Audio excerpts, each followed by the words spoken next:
What's up, everyone? This is DYANAROZAY. Welcome to my channel. I bring a unique commentary to your favorite reality TV shows and whatever is popping on social media.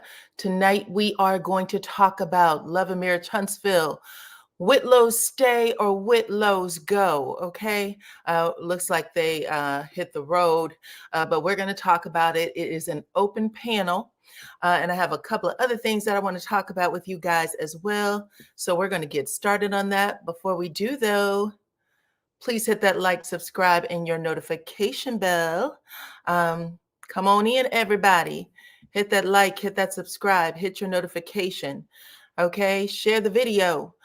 Share the video, because we got some things we are going to talk about today. This is not the official sister review, which we will have up tomorrow, but this is an open panel discussion for everybody. So come on in. Let's see. I see people calling off their city. I see St. Louis in the house. What's up, Irene? St. Louis. Who else is in the house? We got some mods here. Linda, Cookie, Nola. Thank y'all for showing up tonight. I appreciate y'all. Anyone you see with a purple wrench behind their names, they're here to make sure that you have a good time in the chat. I see Dallas, Texas. Hey, Dallas. See Texas again. What's up, Dallas or Texas? That's Miss Linda. Linda was in the comment section yesterday letting us know that Sweet Tea don't play. The Texas girls don't play. Okay, Flint, Michigan, Columbus, Ohio. Welcome, welcome, welcome. Birmingham, Jackson, Florida. Columbus again, Augusta, Georgia, Indianapolis, Atlanta. What is up? Richmond, Philadelphia, New Orleans. Hey, hey, hey. Let's see, Maryland, Pensacola, Glen Mills, Pennsylvania, Jasper, Chicago. Chicago is one of my faves. I know it's cold as all get out there now, but I love Chicago in the summer. Okay. Let's get it cracking, y'all. Let's get it started. Let's see. 167 of you are watching right now. Please hit the like button. Please and thank you. That's all I ask. You don't have to join the chat if you don't want, but please hit the like button and also subscribe if you're not a subscriber. I should have turned on that little notice letting you guys subscribe before you chat. I got to remember to do that. Y'all be playing me in these comments sometimes, even though y'all like the content, you talk about it on other channels, you play me in my own comments and on my own on my channel. What did people say? You're playing in my face. Sometimes y'all play in my face. I don't like it. What's up, Tennessee? Welcome, welcome, welcome. Okay, let's get started, y'all. Let me take off this this Abby screen. Hey, everybody. All right, listen, it was a tough show today, but I did like it. I liked it. I'm still rating it high. It did give us a lot of truth in some of these scenes. I see you guys clearly have a lot to say. You're talking about the scene with Martell and Chris Fletcher. Okay, we're going to get into it. There's a couple of updates I want to give you guys first that I didn't have an opportunity to talk about in a previous video. You know, the holiday slowed me down a little bit. But Miss Melody Cherie dropped Mrs. Santa, okay? And she is letting the folks know. She had made this post. She said, we met while filming. So she had her leading man in that video. We met while filming Marriage Mansion. And then she says, Denzel Dandridge has been genuine since. Y'all go check out the full video for Mrs. Santa. But check out Denzel, okay? How he has his hand placement. They did a little smooch in the video. And then check out how he climbs that leg, okay? I just wanted to say that Melody is letting the folks know, and by the folks, I mean the viewing audience, that she's not fooling around. She is over it, okay?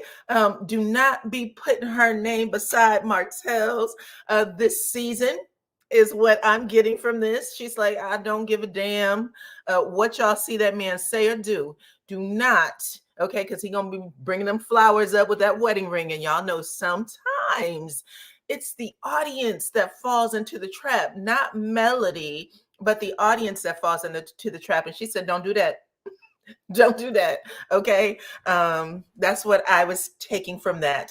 She said that Denzel has been genuine to her. That yeah, a lot of you are saying that y'all love the video. Y'all giving it the fire emojis, that y'all had it on repeat.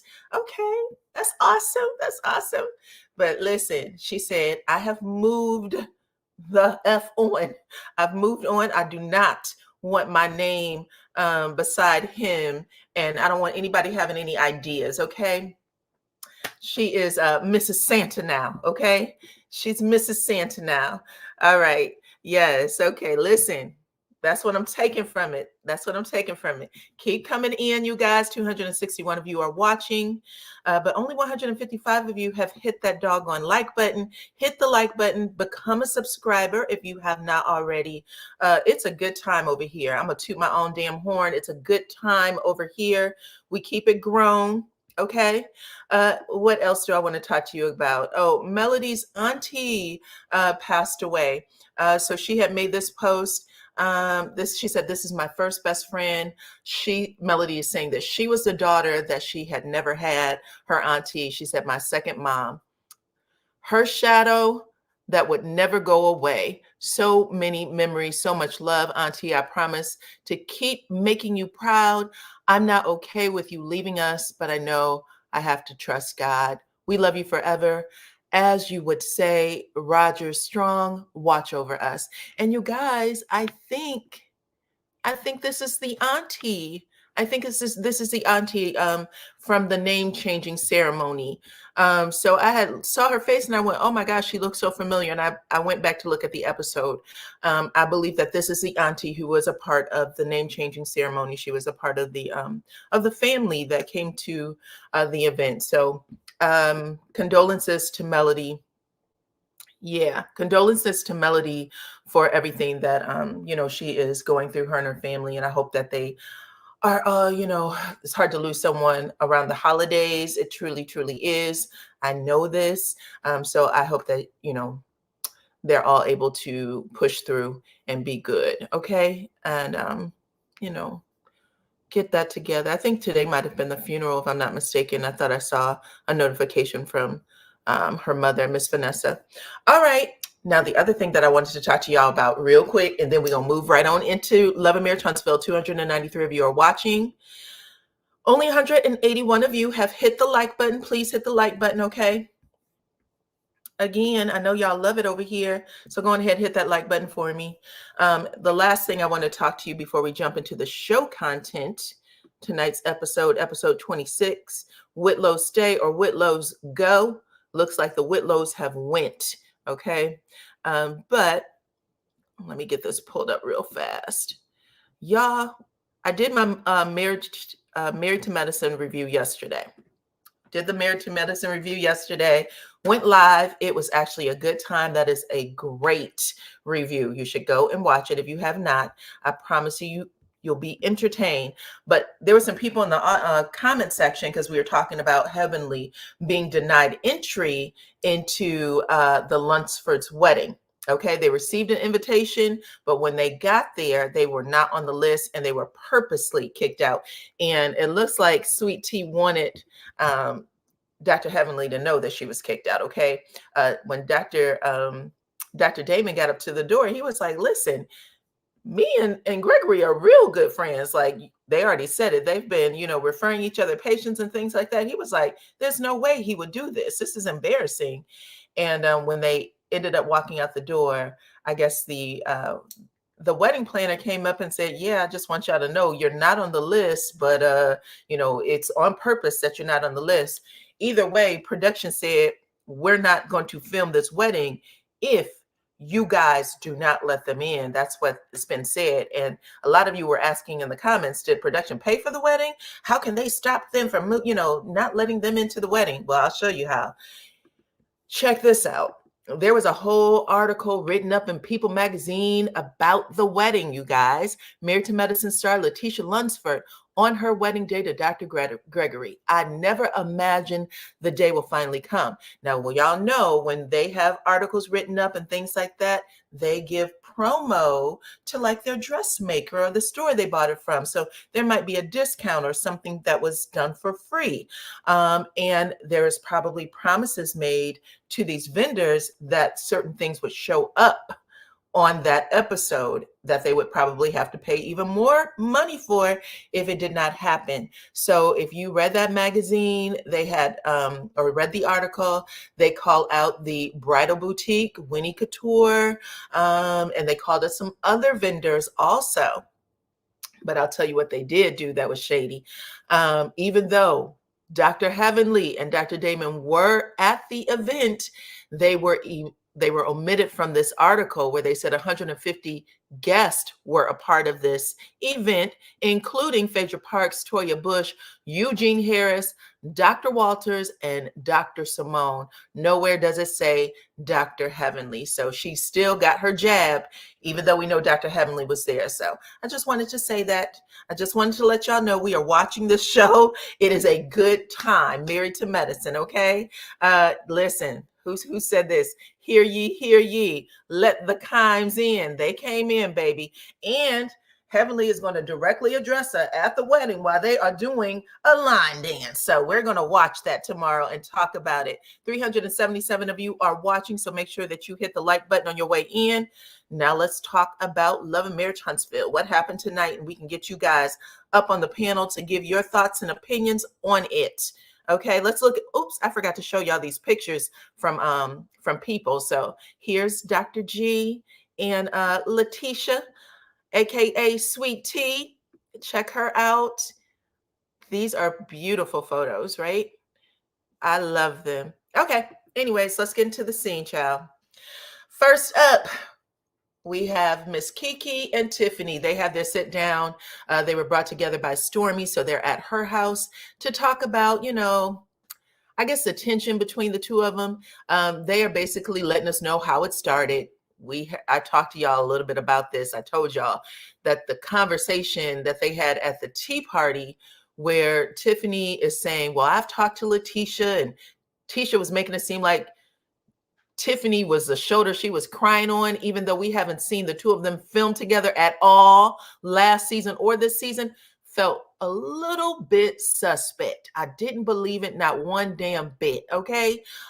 They should have started this argument, whatever tension they had between each other, either when this Crime Stoppers video got out, or really, they didn't have anything else. Even the conversation that Tiffany was having with Carlos King did not feel like a real conversation, because for the audience, we didn't know where this stuff happened. So anyway, someone dropped the damn ball. And I still feel like Tiffany was doing what she was asked to do by production at the end of the day. So it is what it is. But y'all can let me know how y'all feel when y'all come up. They end up squashing the beef. Somewhere along the way, Tiffany just looks effing over it.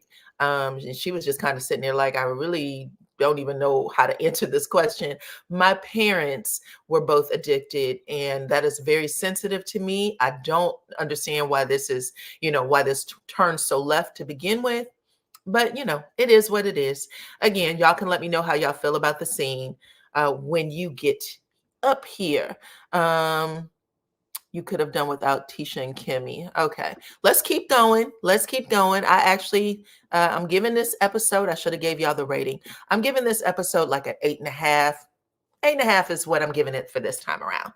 Now let's talk about Martell and Chris Fletcher. Chris Fletcher visits Martell at his new house. Okay, he finally got out of his other house.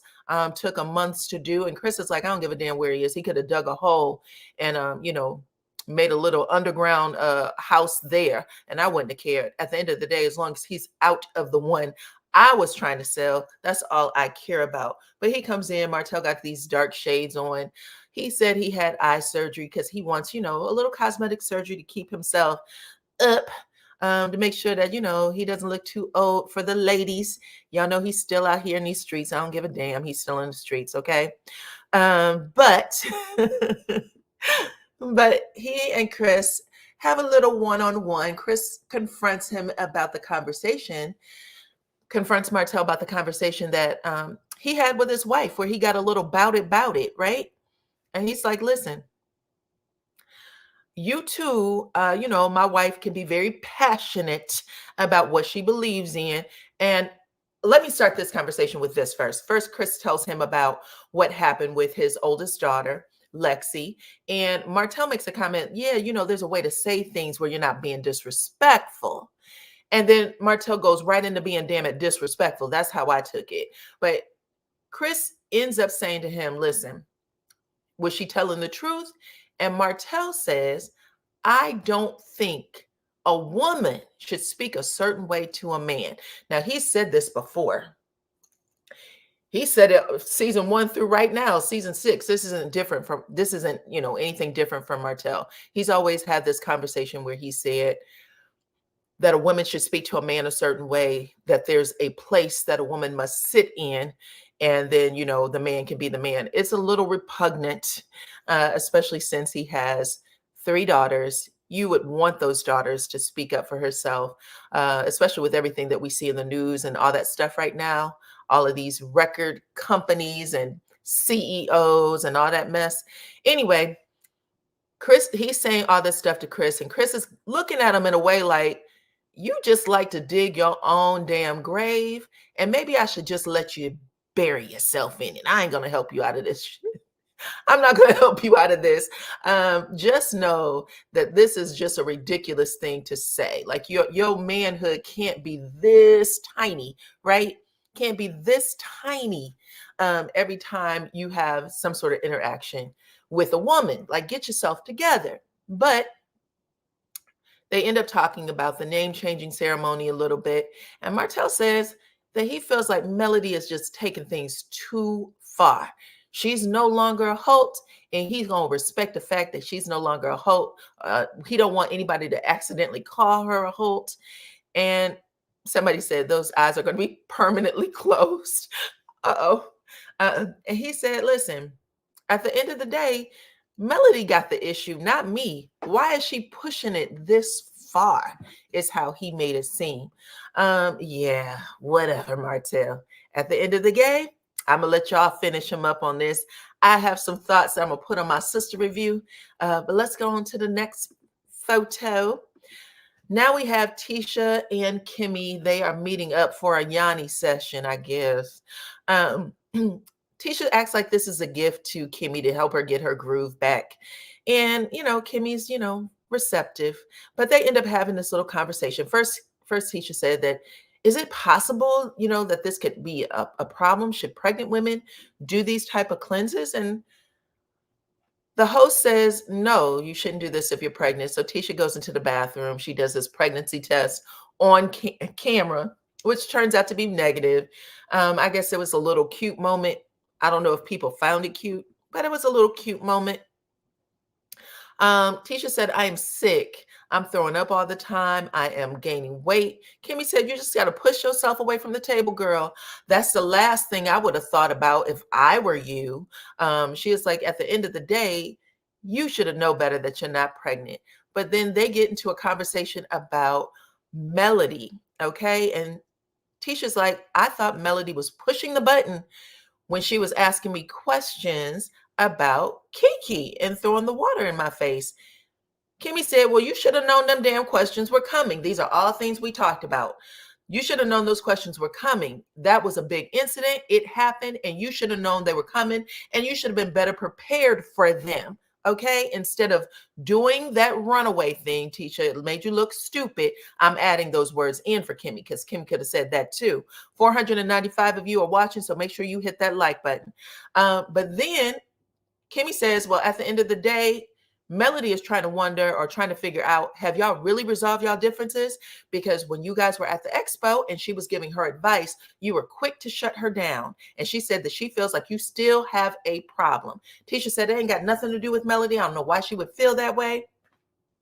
Then she turns around and says, they were doing good at the barbecue. They were talking and joking and having a good time. So why would she feel that way? Because your energy is suggesting that, child. But Kimmy sitting there letting her talk kind of in the same way that Chris Fletcher was letting Martell talk. At this point, I can only do so much to help you in this situation. You got to figure out how to handle yourself, and you're not doing a very good job at it. So there it is. Okay. Then we get to the rest of the conversation. She's saying that she is having a hard time in the relationship. She's not giving a whole lot, but she's basically saying at this point, me and Marceau aren't good, and it's Marceau who is suggesting that we go for it with therapy. So he's suggesting therapy. Kimmy dropped her mouth like, what? Okay. And that's how the scene ends. I'm gonna let y'all come up and talk to me about that. Y'all can let me know how you feel. Okay. Next up, we have Chris Fletcher and his son, Chris Jr. Little Tupac is what I was calling him in the last episode. But he's come to meet his father at his office. And Chris is saying to him, Big Chris is saying, listen, how did you take the dinner? We hadn't heard from you in a long time. You're not calling your mother like you used to. What is going on? Chris says, well, the Lexi thing was a little out of place, but that's to be expected. Even though him and Lexi were kind of on the same page, he didn't see himself on the same page. And then he starts saying to him, I don't appreciate Mom holding my dogs when she knows the only reason she had to go over there, pick him up and pay that $3,000, $4,000 for him is because I was in jail. But he doesn't even see him going to jail as his problem. That's the problem. Like, sir, why were you in jail? Was it an accident? What happened? So Chris is trying to say at some point, son, you got to take responsibility for your actions. Certain things should not be happening. You shouldn't be going to jail. Your dog shouldn't be left alone. And me and your mama shouldn't have to bail you out for all of this. But Chris Jr. is sitting there listening, and it's still not sticking at the end of the day. Let's face it, it's not. And then he asked him, what are you doing to handle things? And he starts saying he wakes up at 3 a.m. He rarely sleeps. He'll go out to some pier and just kind of sit out there. And Chris says, that sounds like depression to me. And that breaks Chris. Chris Sr. is hurt. And he tells him, if you need something, if there's something that you could do, if there's something you need from me that I can help you with, just let me know, because I will drop everything to help you. And I was like, wow, that was a tough scene for many reasons for me, but it's going to be reasons I share in my sister review. Okay. But I'm going to let y'all come up and talk to me about it when you get a chance. Thank you, everybody, for asking the people to join the channel. Go ahead, be a subscriber, be a member, hit the like button, please, please, and thank you. Okay. And that's pretty much how it ends. I'll let y'all come up and talk about it, like I said. And then the last scene for this episode was Tiffany and her husband, Lewis, and little baby Ace with his adorable self. But they end up sitting and having a conversation about the meeting that Tiffany had with Kiki, and, having Miss Kiki, or excuse me, having Miss Stormy facilitate that meeting. The second she says Stormy facilitated the meeting, that literally made Lewis laugh. So that's crazy, right? But anyway, he giggles a little bit about that, and she lets him know that she thought the meeting went well. However, she's tired. She is being pulled in all directions. She doesn't have time for herself. She, trying to do her real job, the real job is really taking care of the baby. That's the real job. But then she got her business that she's trying to do, and she is overwhelmed.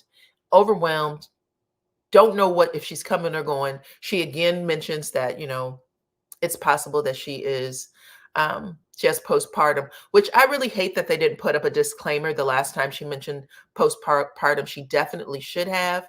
But they ended up making the comment that with everything going on, it's also just being on the show, period, having all of the, the backlash from the audience, from the viewers who are coming at her and, making her feel bad. And she just said, I don't know if this is something I can continue to do.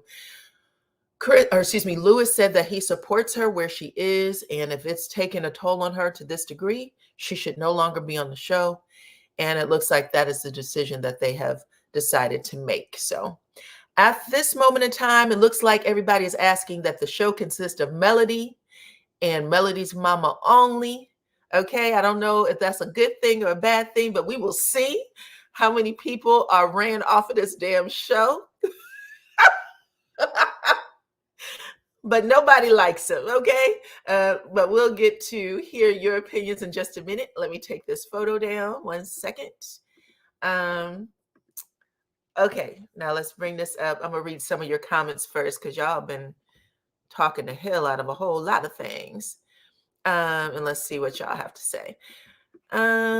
Listen, the show is edited for our entertainment. At the end of the day, the show is edited for our entertainment. What we see may be true in some of the content, but what we get and how it's pieced together is for our entertainment. So let's see. Someone said that the name change. Oh, let me go all the way up to the top where you guys were saying, and then I'll bring you guys up. I'm letting more people come in because I want to see if we can get some voices up today. There were so many people in our last review when we did the open panel. There were so many comments from the sister review and from the initial open panel that I had to do a second open panel to get you guys to talk. So I know you come up, you keep your screens on. Y'all can do that. Keep your screens on, talk, give us the opinions you have so that we can have some good discussions on everything and everybody, okay? Because some of y'all were getting really upset. Y'all were getting upset in those comments. Okay, so let's see. I don't see any comments about, there's nothing being said about Kiki and Tiffany. So it looks like it's picking up with Martell. So let's see. Yep, it's picking up with, oh, I see this one. Hold on. One person said, I do feel bad for Tiff and her dealing with postpartum depression. I had it and it was very difficult to get past. Now I suffer from depression. Prayers for her. Okay, Sister Girl Speaks. I'm glad that you said that in support of what's going on there. Like I said, I do feel like they dropped the ball with not putting up a disclaimer the first time it was discussed. But it looks like they put one up now. So no, it's not too late. People are talking about Martell's procedure. I think it was called Blith surgery. Someone said that the ninja's way of thinking is archaically ridiculous. Do you think that Martell wore those glasses because there was a fight between him and Ariane? Child, that was talked about now. That was talked about. Chris brought it up and said, I don't know if somebody punched him in the eye, one of them ladies that he fools with. However, he did mention that he was getting the surgery. We don't know. Let's see. Chris was too nice to Martell. He really should have given him, put him in his place, but Martell is absolutely disgusting, in all caps and several exclamation points. 565 of you are watching. Please hit those like buttons and join the channel. Okay, let's see what else y'all had to say. The truth is the truth no matter what. Truth is the truth no matter who tells it. The problem wasn't Nell's. It wasn't Nell's gender. It was Martell's way of thinking. Hotel needs to calm down because he already don't have anyone to film with. So he better chill. Do y'all know that Martell has officially taken down his link tree that sold the wine, that sold that cookbook, his little apron? What else was on there? I think the kids' children's books, that has been taken off of his IG page. So he is no longer faking the funk and saying that he has, or selling the wine. Even though he dropped those wine bottles off to Nell Fletcher's house, he is not selling them on his platform anymore. Okay, just so y'all know. Let's see what else you got. Martell, the king of narcissists, the audacity of his comments about Nell Mill's name change. He needs to go. I think Chris has had enough of him. In 2023, ain't nobody checking for no caveman ideologies. Kick rocks, Hotel. Child. All right. What else y'all got to say? Let's see if I see anything else. It's very much against Martell. Let's put it that way. Let's see what's going on with Tisha. Someone said, who carries a pregnancy test around? Well, clearly that pregnancy test was definitely for the viewing audience. Tisha is not feeling well because of that food that Wanda's cooking. That's what somebody is saying. Tisha stayed copying. She went on vacation to Destin and invited Kimmy to the spa. Child, don't let anybody do anything else, okay? Let's see. Tisha, honey, your nonverbal reactions to Melody are very loud. For sure. But I have to say, when she was sitting there, like I said, it felt like Kimmy was trying to throw a bone to Tisha, like, Tisha, here's your opportunity to clear this up. And she did not do it. But she is basically, in my opinion, all the things that Melody was asking for when she was asking for grace, saying, I'm having a problem with my marriage. I need this amount of time. I need to pull back. Tisha saying all of those very things that she accused Melody about lying. Okay. So she's doing it, whether she likes it or not. And anybody would. She can't function without the idiot she calls. Oh my God. We had 2 weeks with some reality, and now we're back to the fake Kim and Tisha. All right. Let's see what else we got. Okay. All right. Let's go to the next scene. Everybody's just calling names. I don't see anything that is. Okay, hold on. Tisha knew that she was not pregnant, that he had a vasectomy. That's true. Just stop this scene. People still get pregnant sometimes when people have a vasectomy. Sometimes it comes undone, but we all know that Tisha just was gaining weight. But I don't know. People sometimes will take a pregnancy test if they're still, in a situation where they can get pregnant. Sometimes they'll still take that pregnancy test. But Kimmy did check her and say, hey, child, at the end of the day, that's the last thing you should have been thinking about. You should have been thinking about anything else except you being pregnant. That's not true. That's not true. Okay, let's see what y'all had to say about Chris and his son.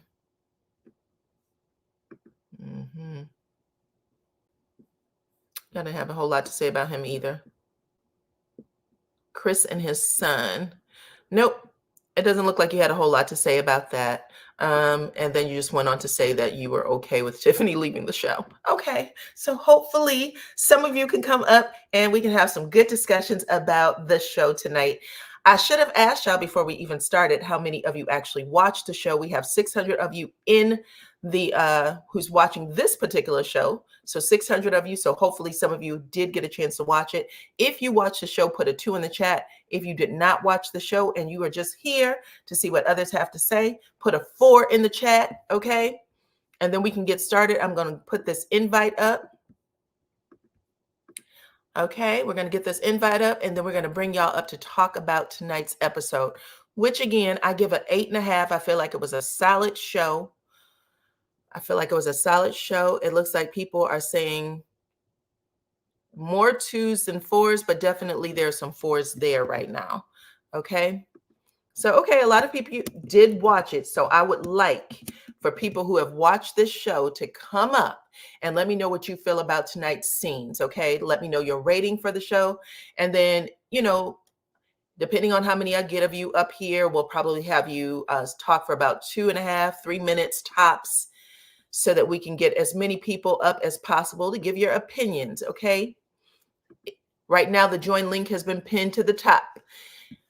And I would love to hear your thoughts and opinions on everything that we watched tonight, starting with the sit down between Kiki and Tiffany. Let me know what y'all think about that. We already know that Tiffany was not able to take the show anymore, so she left. So I'd love to hear what you think about the beginning of the show and then Miss Tiffany and her husband Louis saying that this is it for them, that they had to make the decision to leave for her mental health.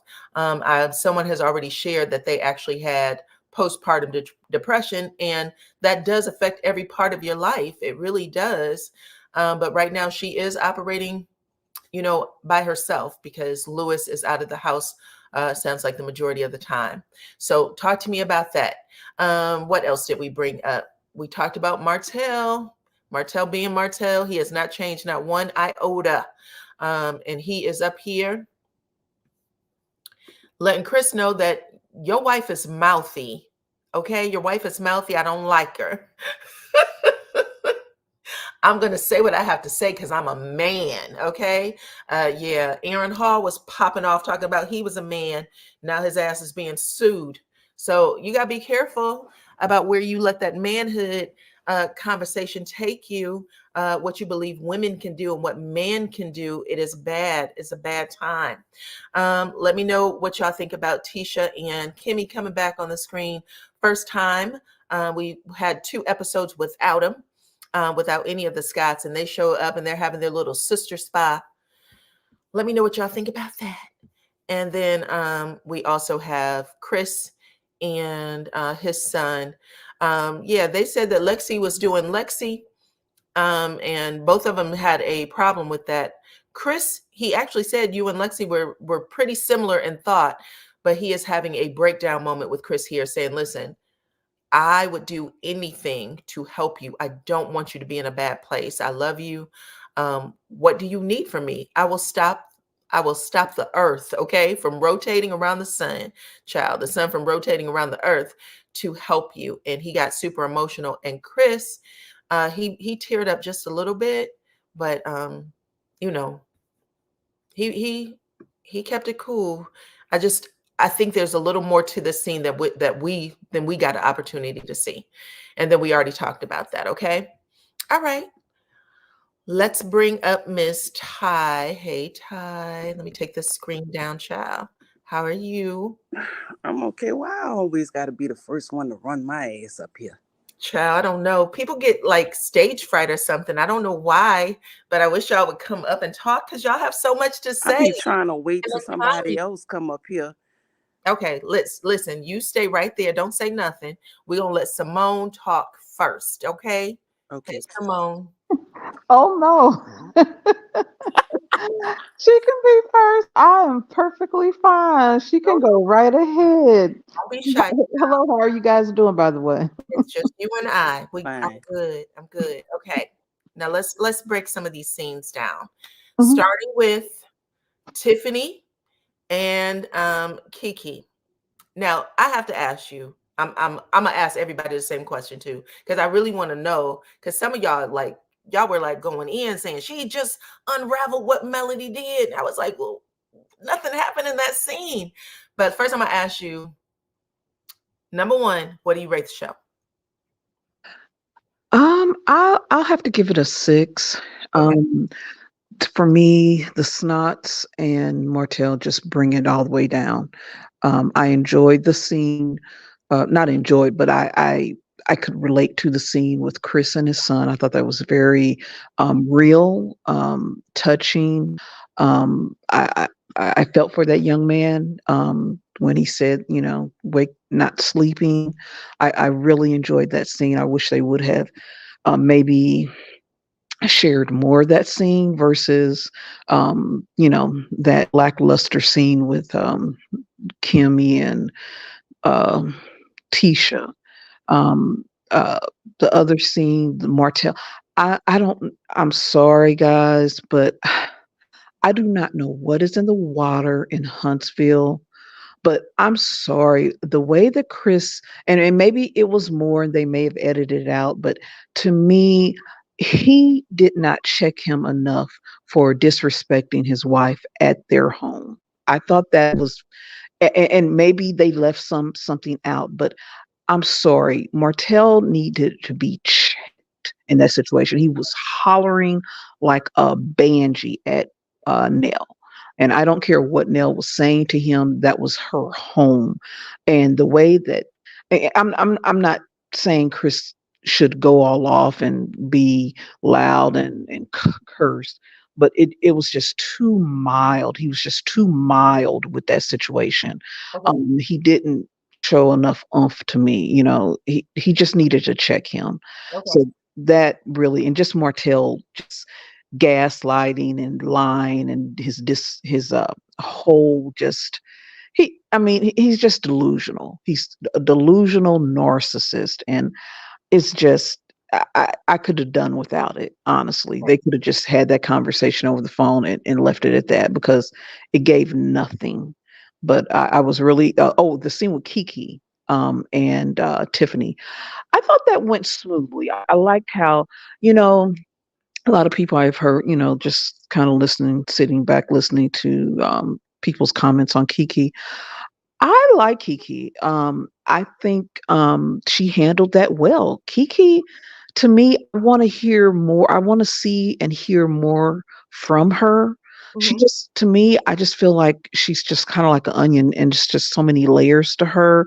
I really think they need to go follow her more, and show her recovery. I think we need that in our community. And to me, she's very articulate. I mean, I can understand what she's saying, the things that she says, they make sense. You can tell she's coming from a real place to me. Um, but that was it. I mean, I thought it wasn't the best. To me, the Snots and Martell just bring the show down when because they're not telling the truth. You can just feel it. It doesn't flow well. But Chris and his son, Chris Jr., right? He's Mhm. Chris Jr. That was, I mean, that's something we need to see. We need to talk about depression in our community. We need to talk about seeking help. Those are things we need to see. And, I think, you can have little light moments, here and there, but I'm just sick of the Scots altogether. I'm sick of the Snots. I'm just sick of they are so lackluster because they're telling you just straight out lies. I mean, it doesn't even if it's just not they're not entertaining, period. But that's all I had. That's plenty. You said that's all. Like, I don't I'm really have sorry.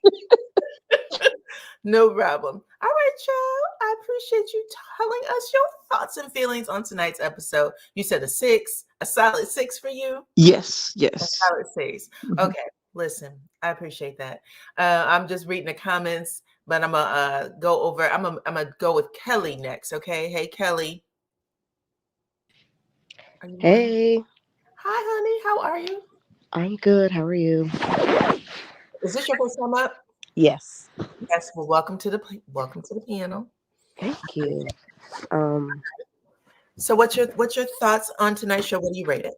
I would rate it a 7. Okay. Um, but okay, so I think with the whole Kiki, Tiffany, and Stormy conversation, Kelly, let me say this to you because this is your first time up, and I'm thankful that you came up. That's number one. But do you mind? I would like for you to talk about all the scenes because anytime we get someone new, I just like to get everybody's perspective. Like to get your whole perspective on the show. Okay. okay, gotcha. So we're going to talk Um, Kiki and Tiffany first. They came to squash the beef. yeah, I liked Kiki. I love Kiki. I didn't care for Tiffany. I feel like her bringing the baby, maybe she didn't have a sitter, but I felt like that was kind of like her safety net because she didn't want to get yelled at. So I feel like that was weak. I feel like if you're going to be the show, quote unquote, villain, then just stand in it. And I don't think she did that. And then the reasoning she had behind not liking Kiki or having negative things to say about Kiki, it just, well, to me, was unfounded, just how Kiki said it was. Like, technically, Tiffany started with Kiki from the jump. I feel like maybe trying to have a close relationship with Tissue, she wanted to kind of like show some camaraderie there. And so she just decided to pick on Kiki, which it just didn't work out in her favor. And I think she thought it was going to, be better off. I'm glad that she did kind of apologize and take accountability. But even in the confessions, she was like, it was both of us. No, it's kind of just a you thing. And I wish you just would have kept it at, hey, I kind of started it and I shouldn't have even got off on the wrong foot with you at all. Okay. Um, so Okay. that was that scene. Chris and Martell, yeah, I agree. It's upsetting anytime Martell's in the scene because there's really nobody on the show to hold him accountable. I don't know if he got too much dirt on people. The snot bros don't hold him accountable. Nobody checks him and says, bro, Mel didn't cheat on you. You're a liar. You ruined your own life. She has a right to take back all of her identity. You didn't make her.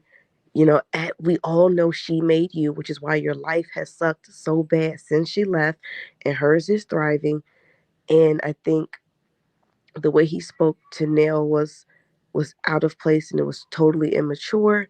I don't really like that Chris didn't um, check him, but then I'm thinking like Chris is an older guy, and he's looking at Martell like, dude, you're a fool. And I know in his interview with Carlos King, both of them kind of said Martell and Nell go back and forth anyways, kind of like cousins. And so maybe he was like, I'm not going to make a big deal out of it. But I think the frustrating part is that nobody's there to hold him accountable and just check him and say like, no, it's a you thing. Isn't it interesting as well? And you know what? Sometimes you can just say something to somebody for so long that it just, you're beating a dead horse, because they were serious. We were their counseling. We counseled them. We were couples counseling. We talked to them all the time. We tried to get him to see the other way. You know what I'm saying? We tried to, you're going to lose everything. Martell is just the type of person who has to fall on his ass, hit his head, all those things. He got to do it no matter what anybody tells him. And that's why I was like, I don't know, at some point as a friend, as an adult, maybe you just can't. Maybe there's nothing else to say. Because I think that people have tried to hold him accountable throughout the seasons. How long have you been watching Love and Marriage Huntsville? From the start. From the start? Yeah. Do you think that people tried to hold him accountable throughout the years? At some point, I feel like never.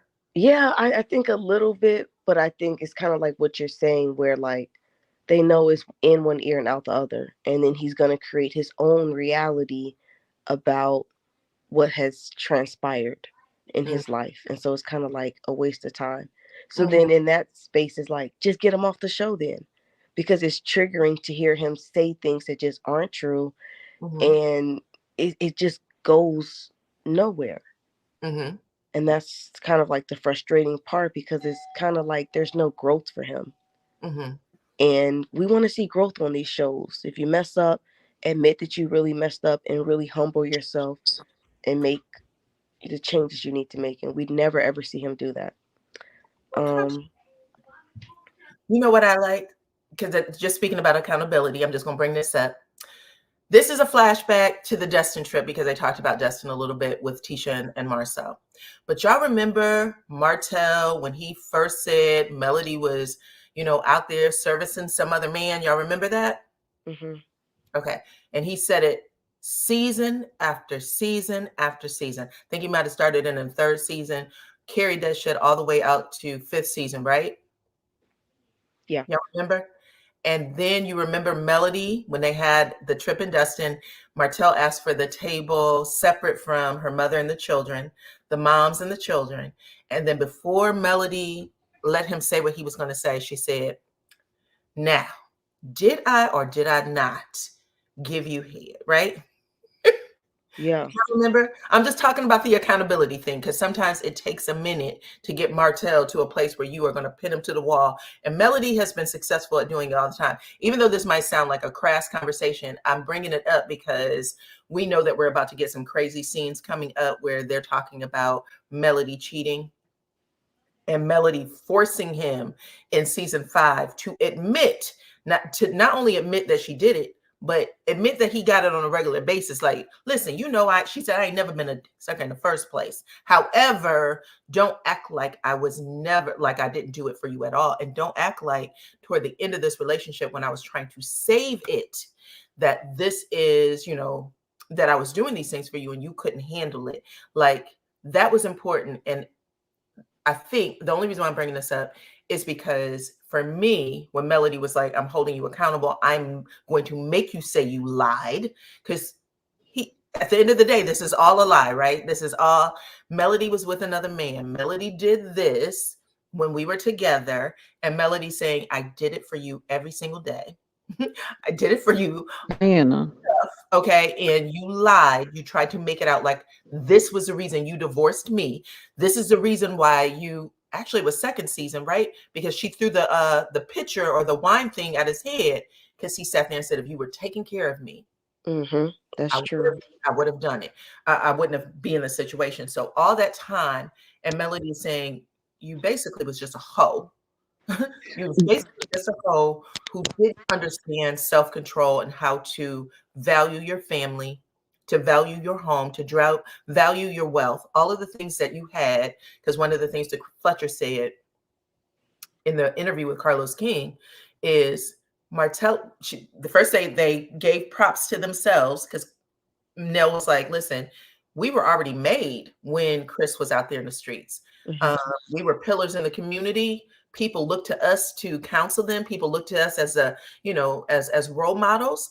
And I was embarrassed as hell. I had to answer questions. You know what I'm saying? So I had a lot to think about in bringing him back into the home and all those things. And she said, Melody and Martell could have gotten over that hump, but he had gotten this girl pregnant.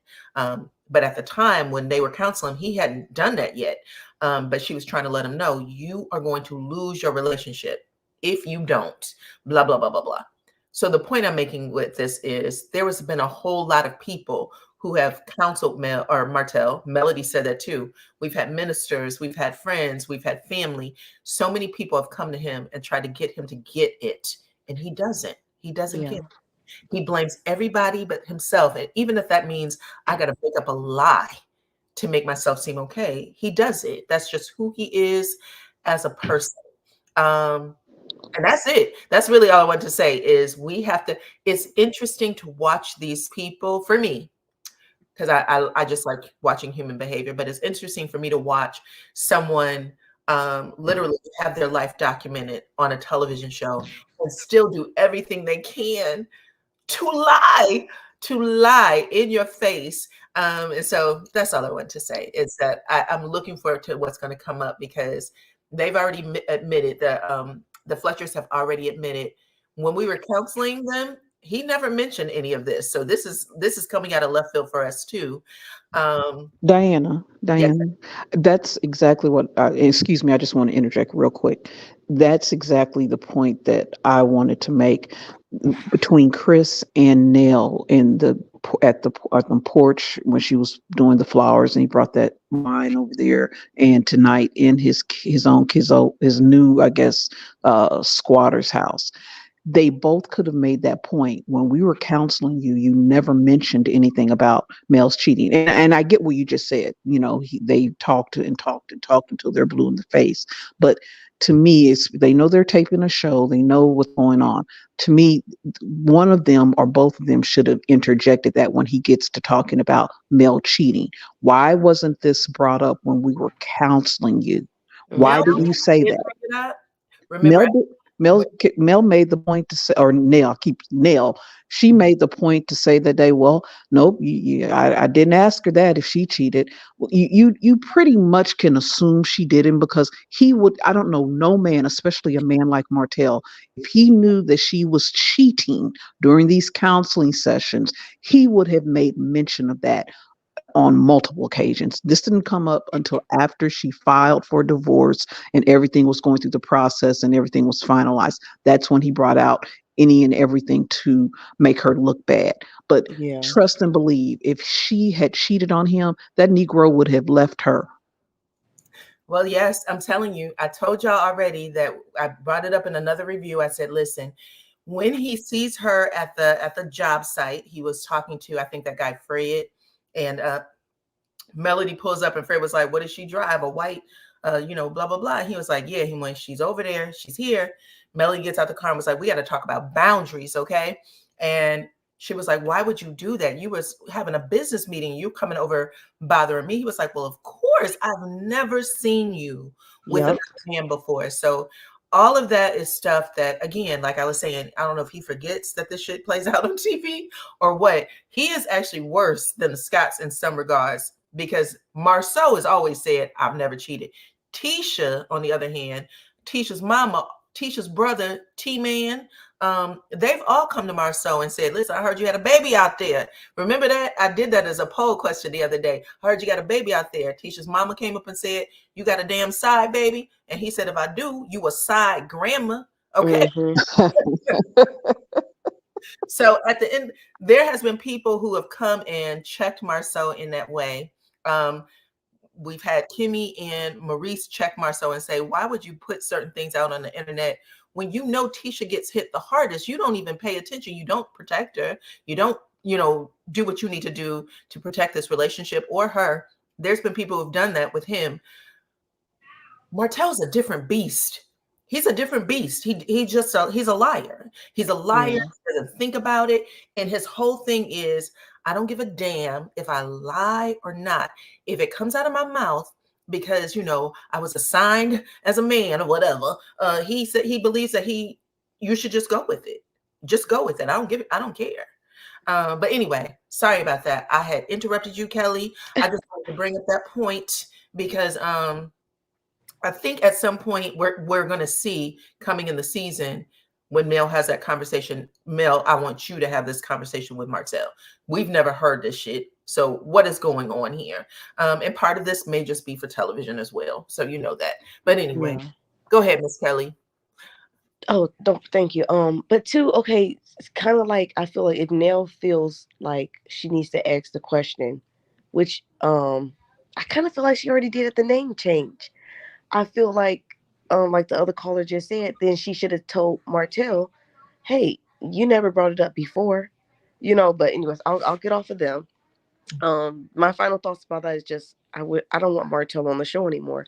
Like Okay. he just kind of he brings too many triggering characteristics and no accountability and just delusionality. Okay. Next scene, I guess Kimmy and Tisha. Kimmy and Tisha. Yes, ma'am. Hated it. I feel like knowing that Kimmy said that she wouldn't actually be friends with Tisha if they weren't sisters-in-laws just doesn't set up a good basis for any of their interactions to come off genuine. As of late, I've kind of really been giving Kimmy the side eye. I want to be there for her and support her character. And I think it's terrible what she went through, and I'm so glad she came out of it.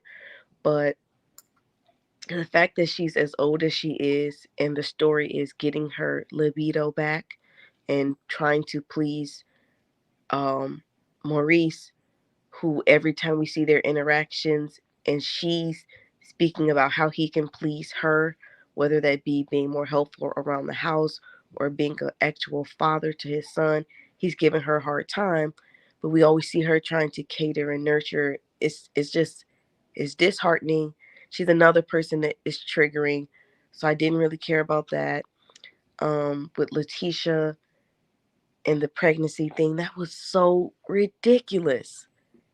It was as silly as a virgin taking a pregnancy test. That's how ridiculous it was. It was like, what's going on here? Okay. I didn't like it. I kind of felt it was like a pity scene when Letitia was saying, I kind of think I maybe should just go back to being stay-home mom and step back a little bit and it was another situation of her not taking accountability. Okay. Your husband said, Mel, you throw things at the wall and you see what sticks. No, that's what your wife was doing. That's what you guys do. Letitia with the hair business, with their casino night, and people finding errors in it, blatant, just like quick to catch, easy to catch errors. And now you're like, oh, I'm overwhelmed, but it's self-inflicted. You all didn't do your due diligence to make sure you could host any type of casino themed or bidding night for charity. That's on you all's part. With the website, you didn't do due diligence, and then you place the blame. There another couple of there's no accountability. Okay. How can you have growth if you don't stop and say, yeah, I did go on Stormy's website and kind of copy and paste? Or darn, babe, we shouldn't have even given, I don't even know if people actually called, but we shouldn't have even given people a chance, an opportunity to call, because we should have double checked that we did and made sure everything was in order before filming a promo video. It just didn't make sense. And Okay. now she's like, I'm just so overwhelmed. That's why you're gaining the weight, because you're not being authentic to yourself. possibly overeating and stressed about things that you don't need to be stressed about because you're trying to keep up with, in my opinion, with Melody, while not while acting like you're so unbothered by Melody or unfazed by her, or like she's not as awesome as she is. And then you are doing it so underhandedly that you're getting surprised and caught off guard by all the behind the scenes hard work that it takes. When she was trying to give you the blueprint, she was trying to show you, hey, this is how things in the background work so that you can have a good rollout of whatever your product or business is. So that scene, I was just kind of like, I didn't vibe with it as much, Okay. to be honest. Chris and his son. That okay, so that was a good scene. I think it's good for, of course, the conversation about depression to be talked about, especially with kids, like with your children, Mm-hmm. with your sons. Um, Okay. so I like that. I do. I guess he kind of took a little bit of accountability, but during the meeting, it kind of seemed like, um, yeah, I guess the theme for me is everybody needs to just take more accountability. Lance would be talking to you if you came to work and did what you were supposed to do, and you weren't looking for, an easy check. Okay. Your mom wouldn't take issue with you if you would man up, pay her the money back, and get your dogs back. So a Mm-hmm. lot of it's like it's self-inflicted. You can't cry woe is me when you're doing it to yourself. Okay. So, but I Okay. did like how Chris was saying that he would be there for him, and I hope that they.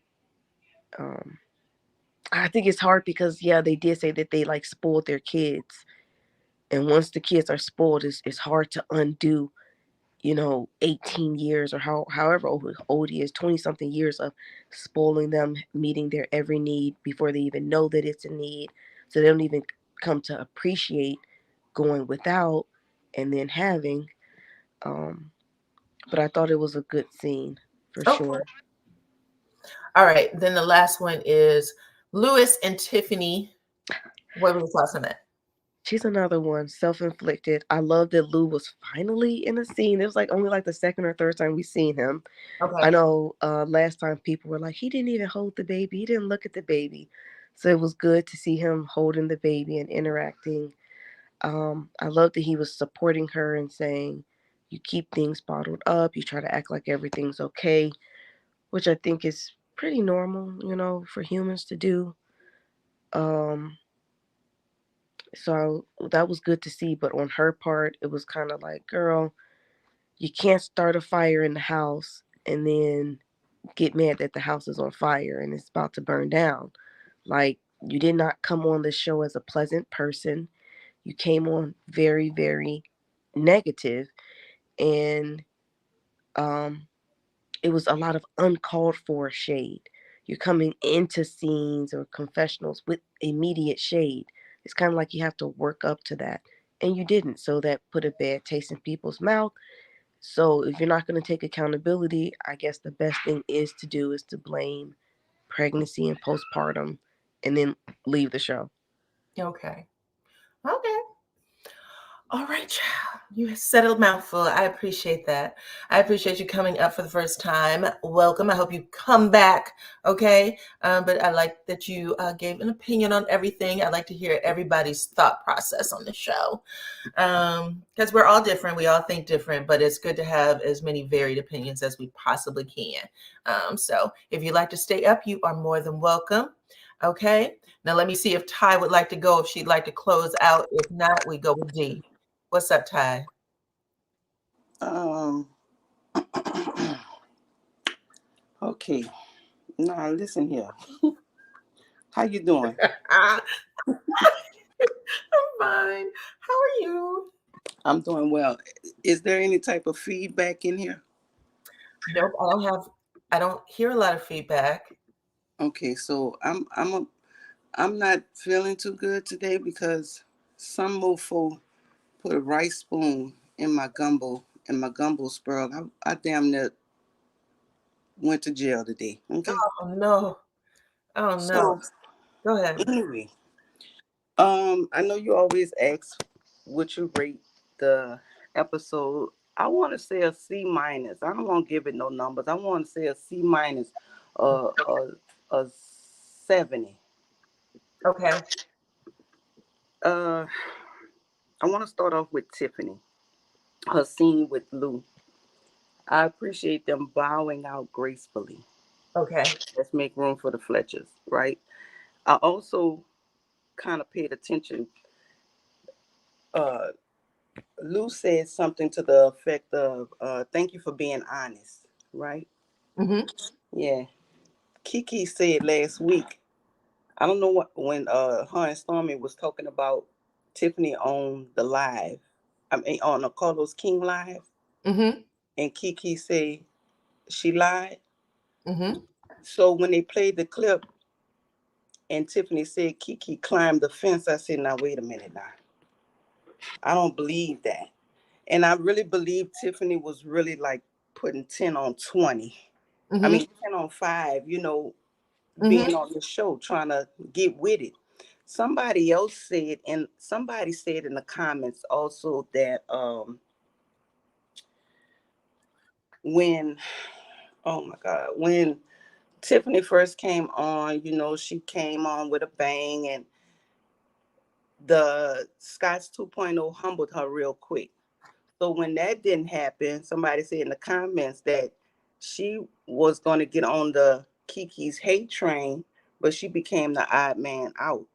I forgot who said that, but I said that kind of sound about right, Mm-hmm. because you did all that, and Tisha don't really fool with you. Kimmy really don't like you. I'm going back to something somebody else said in the comments last week about, I don't know, maybe you said that. I'm not sure. My brain is a little frazzled right now, but Stormy created the mess to fix the mess. Remember that? Remember somebody mentioning that? I remember it, but here's my problem with the entire thing and between Kiki and Tiffany, the way it started. Mm-hmm. The way the audience was introduced to a problem between Kiki and Tiffany was at Melody's tea party. And out of nowhere, Kiki goes after Tiffany, and then you hear the whole, and by the way, I know who my father is. We don't know there's a problem. And the way they introduce the problem is by saying, is Tisha saying, well, she was coming over all summer to talk to me about you and she was supporting me. And I was like, but that can't be true because we don't see a relationship between Tisha and Tiffany right now. There's Right. no relationship between the two of them. If she came over your house once, we didn't see it. We don't know that to be true. You don't show her any respect. You're not on the, we don't see a phone call where you driving in a car like, hey girl, it's me. Like nothing happened that suggests y'all were cool enough for this conversation to ever exist. And so I thought that it was just TV world. I didn't put anything in it. I didn't say, oh, you started it to you created a problem to fix it, because there was nothing to fix. Y'all were never friends. You still ain't friends. That bullshit about you going over to Tisha's house, that felt like a lie, sound like a lie. Even if you follow their social media, we didn't see Tiffany at Tisha's house or in the parking lot doing them little dumbass dances. We didn't see none of that. I'm glad you brought that up, because I'm gonna speak about that social media stuff in a minute. Okay, so for the viewing audience that follow this show, that is passionate about this show and it showing, transparency and being honest, it felt for me, maybe not for everybody, this is just my opinion, and it's very well, I could be wrong. Again, I understand that the show is edited for entertainment. It was just that when it was going down, I was like, what is this about again? Oh, why are they at Melody's house again? Oh, like I was just like, I didn't even know how to talk about it. And I didn't. If y'all go back and listen to my reviews, I was like, this shit don't make sense. That's how I approached it every time I saw it. Then when it came out that this Crime Stopper video was released, and that we all know if this video is accurate, and it's still showing on the Crime Stoppers page, that everybody on the production, everybody in Huntsville would have saw that video first. Everybody, Tisha, Marceau, the Scott, all of them saw that video. Kiki said that she thought it was her aunt who put it out, or that it was Tisha and Marceau that put it out before it even came to her that it was actually Tiffany. So they all knew. We, the viewing audience, didn't know. When it was released that happened, and then they put Tiffany on it, I was like, okay, at least this feels better than the bullshit they gave us before, because that was not believable. That was not believable at all. What makes you think Tisha and Tiffany have to be friends to be going against Kiki? They didn't go against her, though. That's what I'm saying. At the end of the day, okay, I think they joined forces.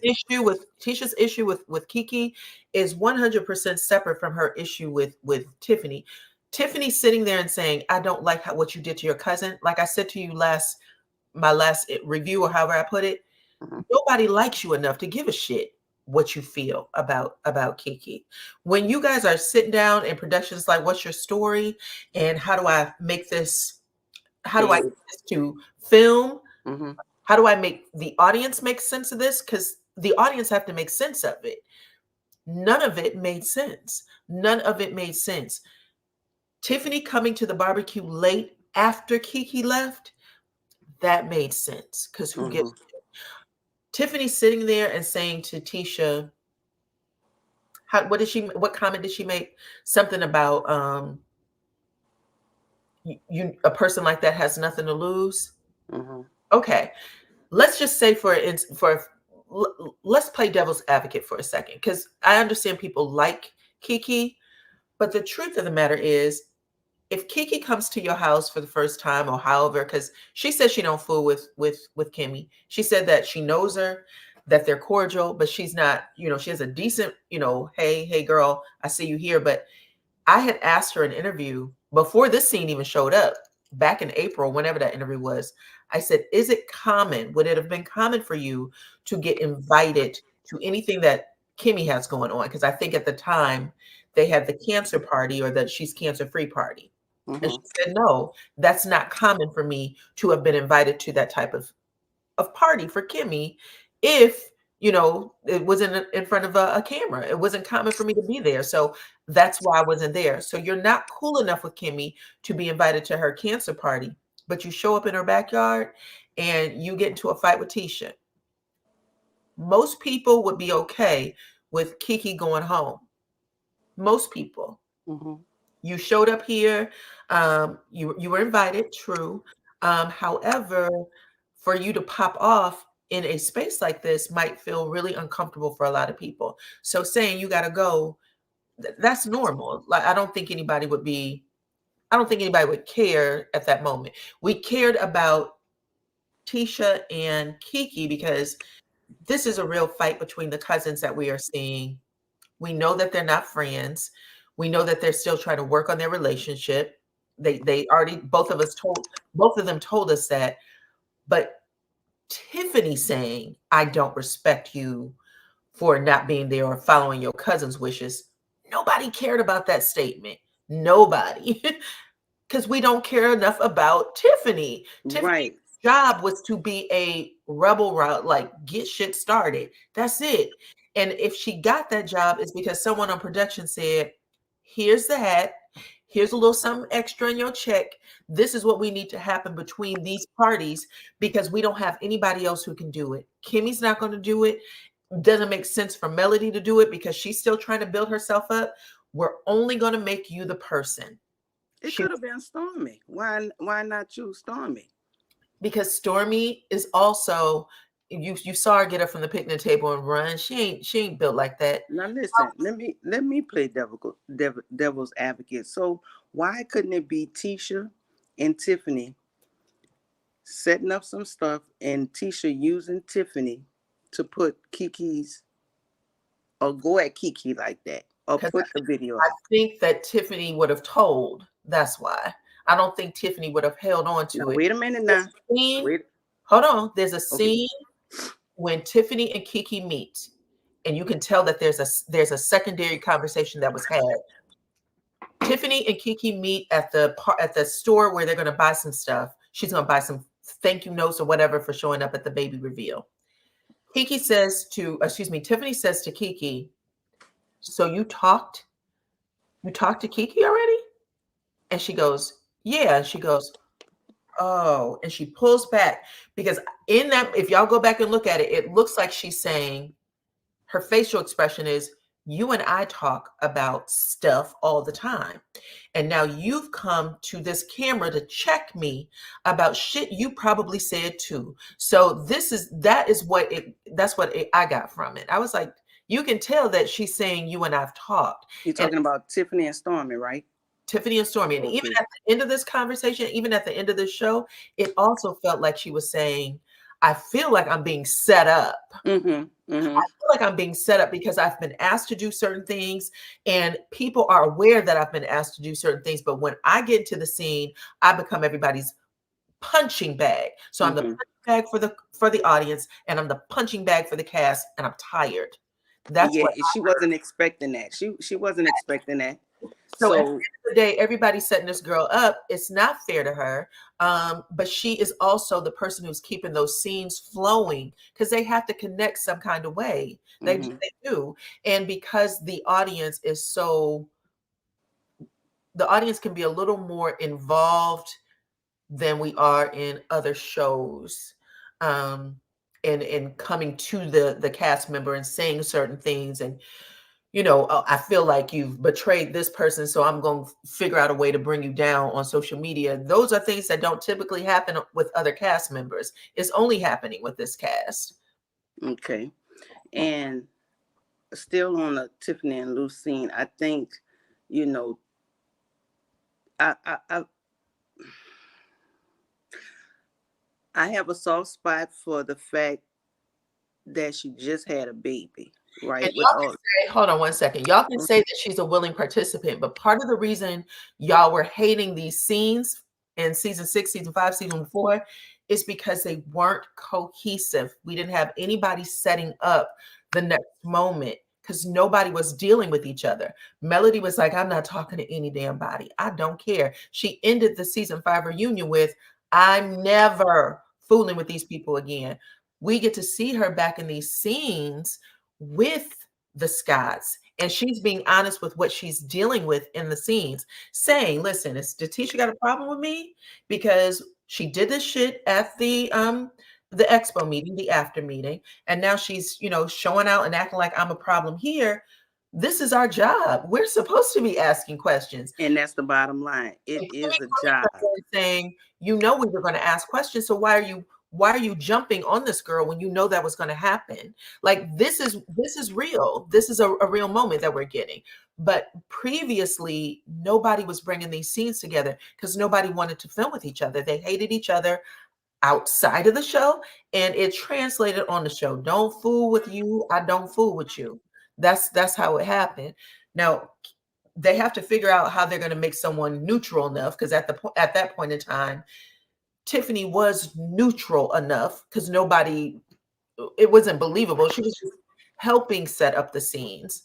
So if Tiffany is the neutral one and she bowing out gracefully, so then we're going to get the Fletchers. They're going to have to bring somebody else in, because even though we love the Fletchers, Kimmy, do not fool with Nell. I don't care how she pretend. She don't really fool with Nell. I think her and Tisha may be a little intimidated by Nell. I don't know why, but whatever. But what I was going to say was, I'm just glad that Tiffany is going to lead for the betterment of her health, her mental health, her baby, and her family.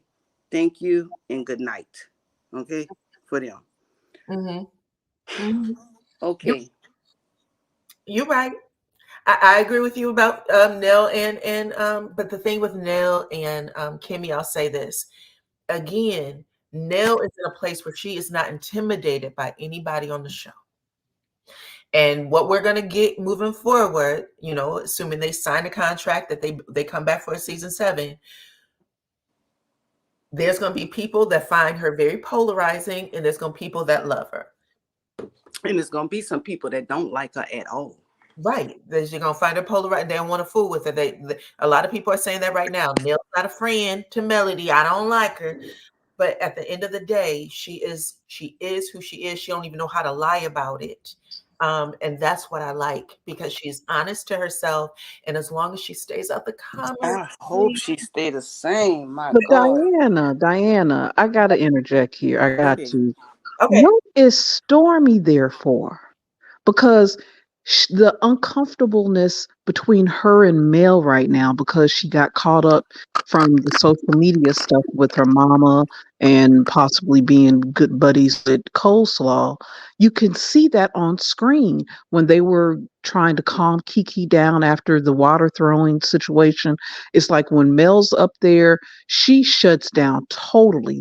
They haven't had any scenes together since that cancer-free party.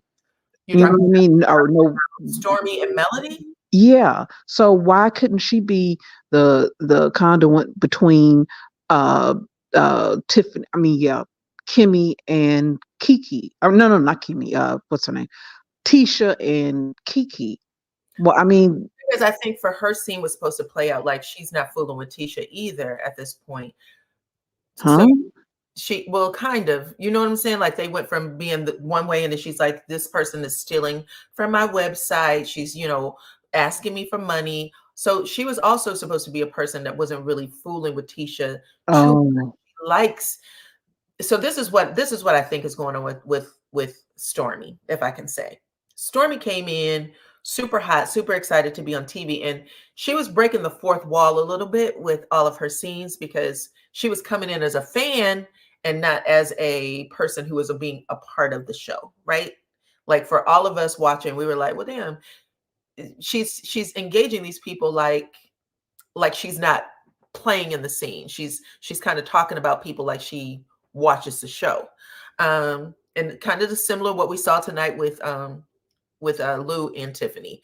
They were basically having this conversation about quitting the show. You're on the show, so why are you talking about quitting the show on the show? You know what I'm saying? I like that though. I really enjoyed the fact that they did Me that. too. I loved it. Yeah, I did too. I like that. It was a good scene. It was a good scene, but I think because if they would have just left the show, the audience would have been like, oh, they got fired because they're not doing a good job and they should have kicked off such and such first. And they're literally giving us all of these extra productions that cuts into everything else because they are constantly pandering to YouTube.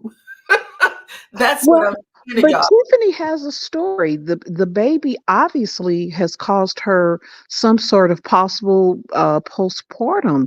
You can see that she couldn't. Everyone can't be a male. So I would have. I won't say enjoyed, but I think it would have been interesting to see her maybe speak with a therapist or psychologist, whomever you need to speak to, so that she can get back on track, because she had prepared for the baby. She this was her thing. She begged Big Lou to let's have this baby. So she can't just sit here now and be like, I wasn't expecting this. That's what happened. So I think she maybe has some sort of postpartum. You think she should have expected postpartum? No. But I think that's maybe what she's going through, and her expressing to Big Lou when they had a little picnic, and tonight, to me, that it sounds like it's something possibly. It may not be that, or maybe she's just totally overwhelmed with the baby. Maybe, she's older now as a mother, so maybe it's just a lot more on her. I don't want to wish, postpartum on anyone, but I'm just thinking off the top of my head, I don't wish that on her, but it kind of sounded like she was kind of leaning that way. So that would have been interesting storyline for her to talk to, the ladies about, Mel, and, Mel just had a child within the last 3 years, and Stormy, that would have been interesting. Now, Yeah, it's too maybe heavy out of for the fray of the other women, but that Latifah, I guess that's my nickname for her, Latifah, she that whole fake pregnancy baby stuff, she can go on with that. She can go somewhere with that. Her and Kimmy can go on with that. To me, they have real storylines that they're not really trying to develop. I mean, that's real. She's feeling some sort of way. Big Lou's not there. That would have possibly, I mean, although, we've known she's been a big, little bit of a hater, saying shady stuff, but that would have been interesting because we were thinking, hey, she's going to pop back out like Mel did. And we see it's not going that way for her. So that would have been, I don't know. I mean, I won't say, I don't know what's the word I'm looking for, but it would have been something that she could have talked to some of the ladies about. You know what I mean? I think they could have developed that a little bit. That could have no, been a little ma'am. bit of a No, storyline. ma'am. He said, no, man. Talk to none of them biddies about none of that. It's too heavy for Tiffany. It's too Well, much yeah. on the internet. She just had that baby. She got this marriage, this job. It's too much. It's time for her to go. Thank you and good night. And that's it for Tiff. So she's the point is we still have a team of people. We still have a cast that really don't fool with each other. That don't fool with each other at the end of the day. They don't hang out with each other outside of the show. They don't fool with each other on the show. Whatever their little scenes and parts are, their scenes and parts.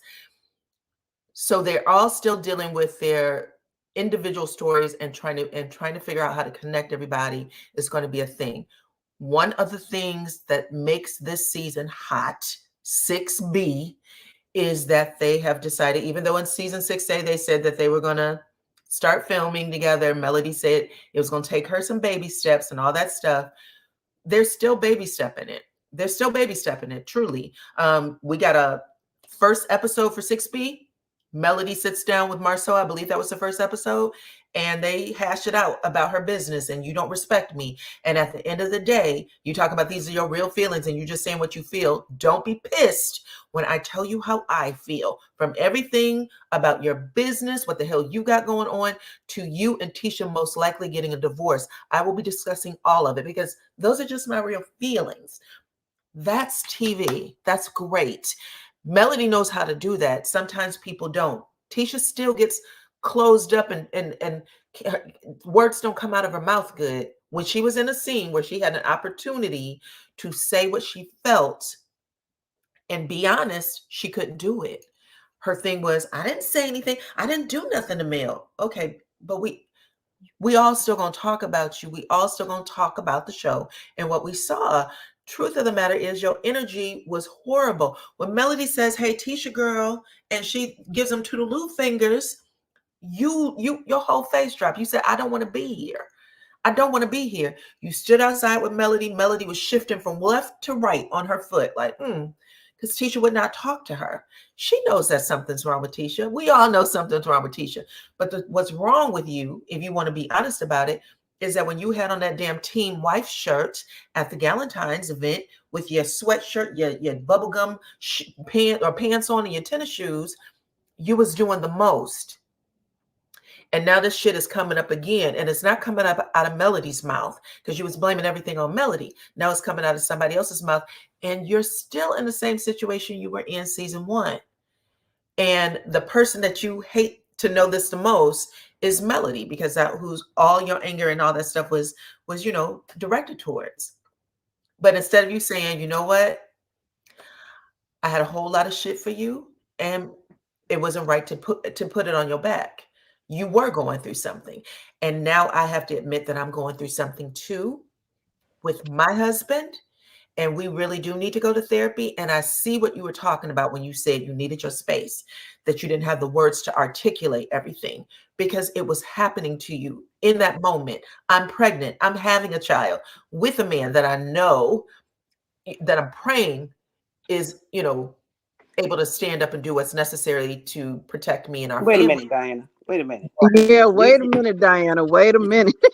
You giving too, you know Did she damn not well. say that she was trying to work on her marriage? But Wait, no, no, Tisha, no, no, no. I'm saying No you child. know damn well Tisha is not going to say I am anything like telling that. you, what I'm saying to you is the reason why the audience is frustrated is because she's unable to articulate for us. We're putting words in her mouth. I'm putting words in her mouth. When I see it from everything I have known in my life experience, you're pissed because the Mhm. shit he was trying to toss off on her and say was her fault. Now you have to stand in these scenes and she don't have anything to do with it. Remember It's me but and you had a Diana, she is conversation. articulate. She can speak for herself when she's being nasty. When she's being nasty and she has a target, she speaks very well. But when it has to come to tell her truth, her and her hips truth, she doesn't know what to say because she doesn't know how to lie well. They are in a pack together. When he's not around, she can't talk. When he's around, he does all the talking. But when she's being nasty, oh, she can talk. Oh, she can spit it. She can spit it when she's being nasty. But she's like Kiki. She can be nice. She can give it to you, and she can be articulate. She can do all that. She's just not equipped for that. And since they're lying every time they open their mouths because they don't want to reveal their truth. And I'm not saying that they got to just be a total open book, but their whole storyline is a lie because they don't want to tell the truth about what's really going on with their business and their marriage. We know something's going on. They're going to lie and say something else to take us in a different direction when it doesn't read that way on screen and how looking at their body language. It's what just I'm not saying, believable.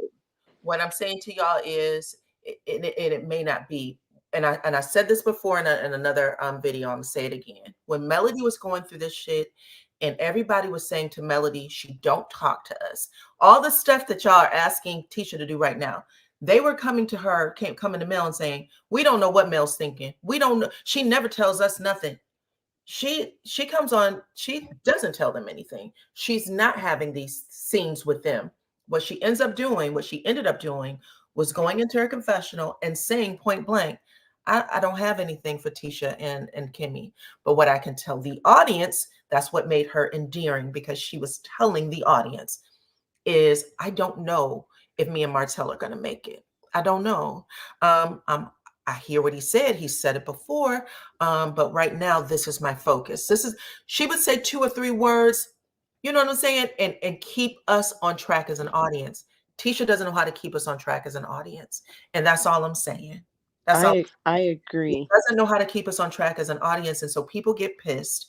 Um, and if she could think about the scene, as Kimmy said to her, you knew what this was. You knew when you was driving here with me and Melody that we were discussing the water in your face. You should have thought of something to say, okay? And you didn't. And you're blaming it on everybody except who deserves the blame. You. Anybody else would have figured it out already. You had a couple of days, hours, months, whatever. But Tisha has to figure out how to share her story on this show too, because right now she's being closed up in the same way Destiny was closed up. And even though Melody was closed up with them, she was not closed up with the audience. She talked to the audience.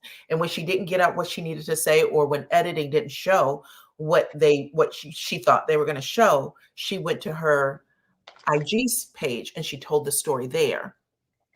I think it's bad for Tisha because yeah, she just keeps lying. I think you did a video on an article that was written about Melody, and they were saying how um she basically, trumped the whole reality show game because she just told the truth. She didn't let anybody tell it for her. She led with the truth, and I feel like that's where Letitia's issue is. While she's trying to quote unquote protect her marriage, I don't think people are saying do a Melody and divorce Martell. If you decide to stay, whatever the case may be, just tell the truth. You're trying to tell us that it's raining, but it's really urine. It's your husband's urine that's showering all over you, and you're saying, "Oh no, it's just raining outside." Like, we don't see him treat you well. We don't see a happy marriage. We don't see a marriage that we can look and be inspired by or smile. we see something's off, but you're trying to tell us, no, everything's great, everything's great. And you know, there's just no honesty there. So there's nothing for people to grasp onto. There's no endearing qualities about her. Um, So And she's not honest in her confessionals. She's not yeah, even honest there.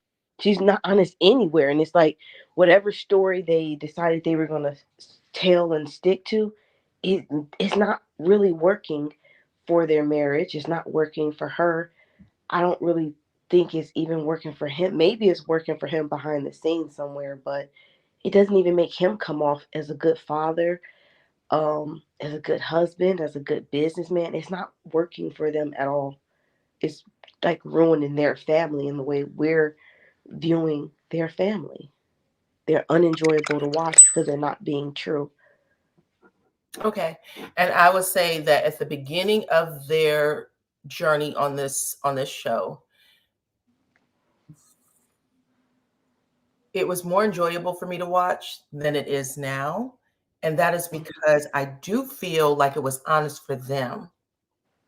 All the way up until Tisha's mama said, "Is that Marceau's back?" And Tisha said, "I don't know." That's when I was like, "Oh, shit, that's a lie." Yeah, But that was a lie because she could have said before no. that, when Tisha said, "My husband, I don't believe this is da da da," I feel like they did have some trouble. However, I think Tisha did believe Marceau. I think she did. I think that she didn't expect the show to come, the audience to have such an opinion about her, and it caused her and Marceau to. Well, Diana, what she was doing all those years, I think she was allowing him to cheat in peace. But now, seeing how he acts and how he treats her, and knowing what Martell was doing with them and that whole buddy group, they were all cheating and doing different things. She knows he's cheating. I can't believe that she didn't know throughout those years. I just won't believe that. I think her problem is they just didn't want to bring it on the show, which, they have every right not to want to talk about it. But since Melody Martell's was such, the center issue, and birds of a feather flock together, she knows that Negro has cheated. And I think she knows very well, but I think she just wants to keep it at home. She doesn't want to talk about it. I just won't believe that she just wholeheartedly believed him. I think she just allowed him to, and they're going on with their lives. I think she wholeheartedly knows that he's cheated, and he's probably admitted that to her. I don't think she's naive. Maybe initially, but I think they made that pact in the very beginning not to talk about his infidelities, and they are trying to stay true to that. But so much stuff is coming up, and just how he treats her. I mean, everyone knows he has done that, and I know she knows that. I would bet $1 million that she knows that. So Simone, I agree with you, and I'll say this: it sounds like there is a scene that is coming up where they are going to discuss the cheating friendship between Martell and the fellas, the ones the one that Martell said he would never tell. It sounds like that discussion is going to be had again. So we will see what happens. But so far, I feel like we are getting to see getting a little more insight in a way that we didn't have before. The bottom line is, like I said, Martell being accused of shitting where he eats. It's not good. I don't care if Tisha did keep that damn makeup artist. It's a problem. It's a problem, period. Yes. Now, however they want to handle those friendships or relationships, that's their business. But for the audience, you are planting the seed. You can't unring the bell at the end of the day. You can't unring the bell. So figure out how to tell this story in a way that the audience can buy, because it can't be, he didn't do it. It don't matter at this point. Now, I think I heard something about them taking a lie detector test at the end of the reunion or some shit like that. I apologize for cursing. That's how I talk. But I heard that he's going to take a lie detector test. We're going to see how this plays out and what's going to happen next. The truth of the matter is, I don't think there was anyone in the audience who did not believe Martell when he said, it's not like y'all don't have 20 women. I don't think anyone I think we were all like, oh, I'm coming to join you, honey. Okay. Everybody had a heart attack. That was tea spilled. Martell has been the only one to, at that time, share their business over and over and over again. Then he had AC sharing the business to the point of where Kimmy was like, you done brought some shit into my house that I've never had before. So therefore, you're not even invited to Jalen's housewarming party. Like all of this stuff that happens, I think there's some real moments to it. And then again, a lot of it could be edited for television. Yeah, and see right there what you just said, when Martell said, it's not like you've had 20 women, at the first or second reunion and all that. That right there, when he refused, especially last reunion, when he refused to speak on it. He said, first reunion, when Tisha is sitting there and she literally starts crying. Y'all have to pay attention to the honest moments. When she said, how do you know, Martell? Were you there? And he goes, yeah, I was. And her eyes well with tears, and she got to catch him. And then Marceau cusses her out Yeah. on stage and said, you don't want to hear this shit, then don't poke the bear. That was crazy. Yeah. Oh, well, and last season when he said, I'm just not going to say anything, when Carlos pushed him forward, he says, I just don't want to, I want to leave. I forgot exactly what he said, but I just want to leave things alone because I don't want to hurt Tisha. That was the answer. That was the answer right there. He just confirmed to you that his ass has cheated, been cheating, currently cheating, anything. He is a cheater. Martell was telling the entire time. He was actually playing them for a fool. Like, I'll say to y'all that I'm not going to tell, but when he was on that reunion stage, he was like, I told y'all I was never going to tell, and I'm not. That's you telling. When he says to Marceau, when he was like, you brought that woman on the show, I think it was the hairdresser, you brought her on the show. You brought her on the show to come for us. And Martell says, why isn't Melody allowed to bring her on the show? If that's Melody's truth, why isn't she allowed to bring it on the show? Martell was playing those Scott brothers the entire reunion. Even though he was trying to make it seem like he had a pack, he was still the one telling all the business. It was crazy, y'all. We got to do all. Well, and we got to, and I think Chris needs to come up off whatever Martell has on him. He needs to go ahead and tell Mel or Nell right now. Let it go, because I think he's holding back on checking him, because I think there's something, maybe an indiscretion that may have taken place that Nell may not be aware of, because his behavior, the disrespect at his home with Nell, that's a lot. And for him to be so calm and so, the whole house squatter situation, so calm. I mean, he checked him a little bit here and there, but whatever Martell still has on him, he needs to let it go, because you can tell there's something. He has something in place, because the conversation with this, because to me, what's his name? Chris is probably more mature than most of the men there. He is trying to be a good husband, a good father.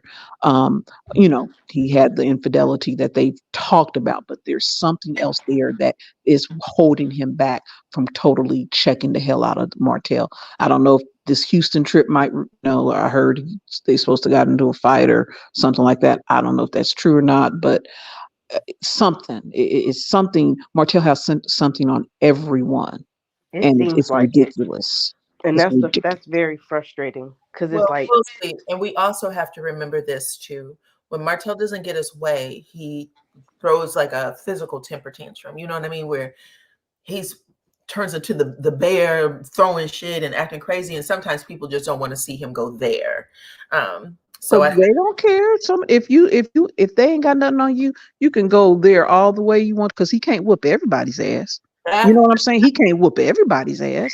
Big Lou, he ain't got nothing on Big Lou. Big Lou was trying to get with him, but Big Lou, I think, was trying to hold back, because, I think he's a man. He's trying to not portray a certain, way on TV, but he was totally prepared to check the hell out of Marceau and Hotel. You know what I mean? Every man they don't care about him going off. Let his ass go off. Let me But bring to me, it's those men that he has something on that are going to try to just, just be quiet, hold their head down, look down when he's going off. No, he has something on them. They know when he goes off, he can start telling their truths, all their stuff. So I'm It tired of was it. We need to get some of them Scots off there and bring some couples on there that he ain't got shit on, because I'm tired of that. hold I'm on. tired of him. So I have to say, Journey to the Root, she brought up something I forgot. He brought up something I forgot. I apologize if I misgendered you. But they said, also on the last reunion, when Kimmy tried to explain Maurice's parties at the office, you remember that? That was going around. Martell said, oh, she naive too.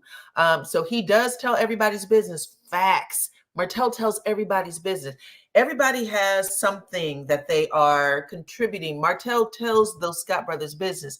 I just want to see what happens next up here. But anyway, sorry about this. Diana, Yes. which I know it was a reunion show, but it was when Martell, well, Tisha says to Martell or to Melody, she was kind of trying to be spiteful back at her, which kind of leads me to believe she knows that about her husband's infidelities. But she was like, I think she asked Martell, like, oh, like when you asked me if Melody and Marceau had sex or slept together or something like that. Do you remember that? That was the first season's reunion. Yeah. First season reunion, that's the reason why Kimmy and Tisha falls out. So that was part of it. But yes, Tisha was putting all of her energy on Melody, because Melody was laughing and, just at that point, whatever happened at that table, remember when Tisha is trying to say, she said something like, Melody, if you knew Marceau was cheating, why didn't you tell me? Yeah. And Melody said you didn't want to know. Now, Melody had apologized. I just want to say this too. I think Melody apologized 3 times. Once on the reunion stage and then 2 other times after that incident, and said, that was wrong. I shouldn't have said it. I apologize, because Marceau had made the statement, Melody never apologizes for anything, something like that. Melody did apologize for that statement. She said, I realized that was not for me to say. I shouldn't have said it. Okay. And she directly references that. I brought you, I put some stuff on you that you didn't deserve to have. So that's number one. Tisha never, even though she claimed she accepted the apology, I believe it was season 3 reunion stage, Melody's like, listen, you and I were cool. I invited you in my house. You brought me the wine in a bottle thing. I don't know why you're coming at me like this, because we didn't have any problems when we filmed season 3. But now here we are again. I'm not doing this with you anymore. But on that first reunion, Tisha is trying to strike back at Mel, not at Martell. And she makes the comment, oh, so that's why you asked if Melody and Marceau. So she puts that little story out there, which came to bite her in the ass, because everybody who has been saying, oh, Marceau is attracted to Melody or whatever those things may be, they were looking for something after that. And people kept saying, Marceau likes Melody better than you. Even Marceau plays into it season 4, I believe, or it was season 4, when he says, you're playing the role of the jealous wife, when he invites Melody up for a meeting and had to cut into their daytime. And she loses it. Marceau loses it, has to go outside the building. It's a whole thing. But again, it's sometimes you don't know how to handle yourself, and people do dumb shit. Melody has said they've never done anything. I think her words was, Marceau has been nothing but respectful to me and a gentleman. Martell said the reason why he asked Tisha whatever the question was is because he thought it was a problem that Marceau wanted to take Melody out for drinks after Mel finds out that he's cheating on her. Oh yeah, after they had that big argument at the house. Yeah. So he leaves. Melody's mother, who worked for the Scotts, I mean, they really do have a history. Melody's mother, who worked for the Scotts, calls Marceau and said, can you please get to the house? This is going on. I want to make sure they're okay. Because she couldn't get to her fast enough. So that's a lot. But they all knew Martell was cheating. Tisha admits to that at the Gallenstein. We all knew. Um, But and how about this, Diana? What about, I mean, I know we got to deal with this season, but what do you think about just recasting, knocking off one of the Scots totally and dropping one down to friend of the show and bringing on some more couples or some individuals? Because this is my feeling. I don't what think do you that the think? audience likes anybody except for Melody. I won't even say that they don't like anybody. There's a group of people they love to hate, and then there's Melody. That's what I think. I think that even though you guys say you don't like Martell or Marceau or Tisha, they are still bringing in numbers.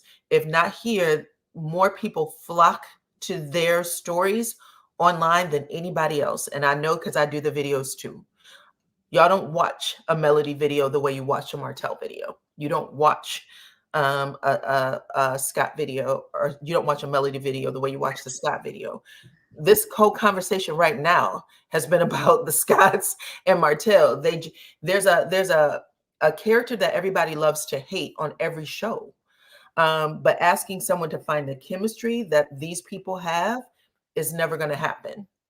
It's not going to happen. I don't believe. Well, they don't. Well, see, remember, they're not really getting along, so they really don't have chemistry. They were all brought together by one monster, and that's Martell. Every Those are, Melody, anytime they have Melody in the room with the rest of those girls, they do have chemistry. They do have a history, and you can sense it, whether it is bad blood or they're having a good time. It's still chemistry. well, It's we can not keep one. what people have when Tiffany walks in a room. When Tiffany walks in a room with any of those people, you don't feel anything for her. And so you start yelling at your screens or saying things like, we don't give a damn. She's pretending to have postpartum depression. Nothing about her life is real, which can be hurtful if you are trying to give someone your life. If you're telling someone that that life isn't real, then that's hurtful for them. So that can be a problem too, to have people on that nobody likes, don't have any history with. How do you make a history or a storyline for them? You have to integrate people into the story, like Nell was integrated into the story. People already knew who she was.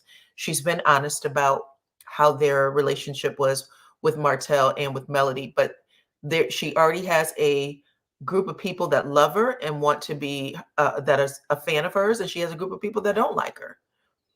Well, I the think they need Fletchers to are coming in integrate some hot. people and get rid of, like she said, the Scots, at least one, if not both of them. Like maybe spend the season introducing us slowly to a few people and then make them the front runners the next season. Take the Scots down to friend up and then slowly phase them out. Because I do understand we we watch to like hate or whatever like that, how that goes, but it's kind of getting played out and their storylines are getting played out, and I don't think we want to feel that way. Like I would love to kind of feel like, okay, maybe I may not like Maurice and Marceau and Letitia, but their businesses are booming. Look at their family. Look at their interaction with their kids. That would be great to have the balance, but we don't get that. And the same with Kimmy and Maurice. It would be cool if we could see something, hold on to something. After a while, I am fast forwarding their scenes, or I am just kind of like, I don't really care.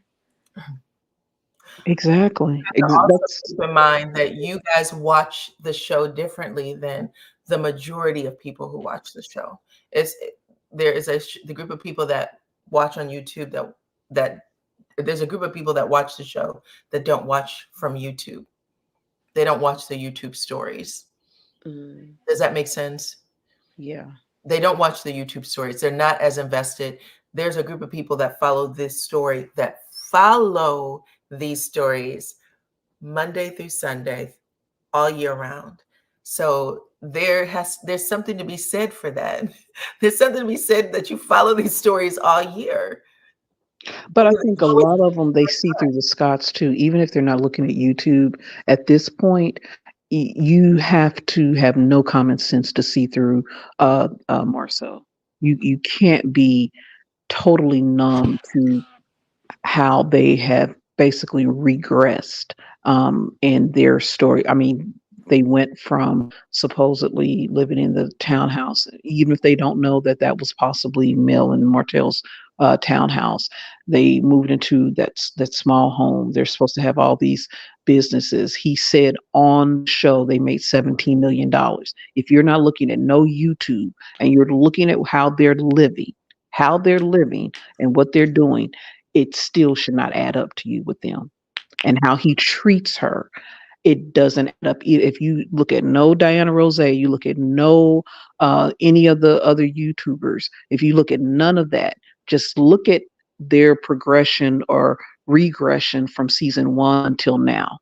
Nothing. They were supposed to be building, clearing all that land to build a beautiful home. It's not there. That's been 6, 7 years. I don't know how long the show been on. 6 seasons ago. That's still not there. So, the audience, although they may not be looking at YouTube, they got common sense. They can see that they're full of it, though that particular group, and I'm not saying one of them got to go. That's all I'm saying. One of them has got to go or be dropped down to the friend of the show, because it's not computing. It's not. I can see the audience maybe sticking with Kimmy and Maurice because they've kind of been solid for the most part if you don't look at YouTube, right? But the other one, Hips and Latifah, they've gone backwards, and just his treatment of her is just so But I think the Fletchers are coming in hot. They are, I'm interested in them. So, but anyway, that's just my thought. Okay. Listen, that I appreciate your opinion. That's good. All I'm giving is an opinion too. It doesn't matter for me. I watch the numbers on my videos, and I'm always like, where y'all at? Where are y'all at for these other stories? So I don't know. And I don't even do a lot of what the other YouTubers do. I don't do the background. I don't talk about the business failing and all that stuff. I don't do it because I don't give two shits about it. I'm not kidding. I don't care about their business to that degree. Are you going to do Bell Collective? Are you doing Bell Collective? I can do Bell Collective. I can do it. I'll bring it up, and I'm telling you. But at the end of the day, I try to do what I can stomach. Some of it I really can't stomach. This season for them, I actually, again, 6B, I didn't think was that horrible with the Scotts. I think that them talking about the expo and all of that was good. I like that Melody and Marceau sat at the table again. I thought they were funny. I enjoyed their back and forth. Who else is it? Kimmy and Maurice, I don't feel like they got that much going on. I think they have less than Tisha and Marceau personally, but I also know that they probably, Marceau and Tisha, have the more energy or angst with Melody. I'm interested in seeing what's coming up next. I'm interested in seeing what's going to happen next week when Kimmy confronts Melody about the name-changing party. These are real interactions that people would have with people they work with. That's all I'm saying. If that was Tiffany asking why somebody didn't invite her to a party, again, I feel like the audience would completely shut down because who cares? You know what I'm saying? Nobody cares enough about why you weren't invited to a party. If Kimmy is asking, because we know there was history there, oh, your ears are going to perk up. I want to know what Melody has to say to her. Is she going to dog her out? Is she going to, soften the blow? What's going to happen next? That's good because they have enough history together that people are going to want to know what's going to come of it. You guys were like, when y'all saw Kimmy take off in the car and Mel's arm was in the car, the way y'all screamed in them comments, she tried to do that. Like, that is the stuff that y'all really are paying attention to. You're paying attention to even the little things in regards to their relationship and interactions. I hear you. I get what you're saying. I think it's something, I don't know. Well, I know exactly what it is, but this show was, I think, polarizing to a lot of people, especially a lot of women. The way that we saw how everything went down in real time with Melody Martell. and how they banded together from what we could see on the show, not YouTube, to just dog her at every turn and not be supportive at all. So I think that's kind of where she, obviously has, huge fan base, because we see just how they treated her and how they just all came to believed everything that liar said about her. So I think that's what makes it so polarizing, to that a lot of people critique, like you just said, with her arm hanging out, hanging in the car as she drove off, because I'm telling you, we can feel that Kimmy does not like her. 20,000 view video. 20,000 people will watch that video. 20,000 will watch a video about Melody getting her arm taken in the window. Mhm. But we can feel that, though. We see the interactions, although they're supposed to made up water under the bridge. I think it's difficult for some people. I think it's difficult because we feel that they really truly don't like her. And I know, like what you said, just trying to look at the show. But when someone typically in real life, when Melody's gone through something like that, she wouldn't be interacting with those types of people. Obviously she has to, because it's a show, so you got to continue to create scenes and things like that for the show. But I get, but again, I get what you're saying, though. I see your point. I just think it's just if we're talking about reality. In reality, she wouldn't be talking to a Kimmy or Latifah. She wouldn't be interacting with them. And that reality holds true for all reality TV shows, though. There's people on those shows that don't like each other, and they show up in these scenes, and they will have scenes where there's conflict. It's true for all shows. We just have a problem with watching it on this show sometimes. And so we have to just make decisions about how real do you want this to be for you? Because I don't think that Melody engages them outside of filming. I don't think she engages them outside of filming. She may. I just don't. It doesn't seem like that's the case. I agree. So you have a job, and I've had plenty of jobs where I hated every damn body up in there. And I had to do it Monday through Friday. Mm-hmm. I didn't have no 3 months off, or I didn't get no big ass check at the end of it. I was scraping and surviving, trying to work, and then dealing with people I did not like. Their reality on how they film the show is just a little different from our real life and people we don't like. That's all I'm saying. Gotcha. They may not like each other, but they ain't with each other all the time. They're not forced to be. They come in to do a job, and they understand that the platform and the job that they're doing offers them way more opportunity and reward than they could ever do in a 9-to-5, or they could ever do because now I'm going to go back and build houses or whatever these things are. This platform they're on offers them much greater, faster than they would ever do outside of this TV show. And I think they deserve an opportunity, at least Melody deserves an opportunity to do that. I was listening to Bethany Frankel do an interview today or sometime this week where, she has so much money. I mean, she is a multimillionaire, and she understands that being a part of that New York show gave her a platform that she would have never had before, that she would have never had an opportunity to do. She said, I did the show broke. I was point blank broke. They picked me, and I had an opportunity to become this, right? And if there was any other way for me to get there, it probably would have never happened. That's significant when you consider, how are millionaires made? You know what I'm saying? Everybody has this, well, just work real hard. You can work real hard for your whole damn lifetime and not have, millions in the bank.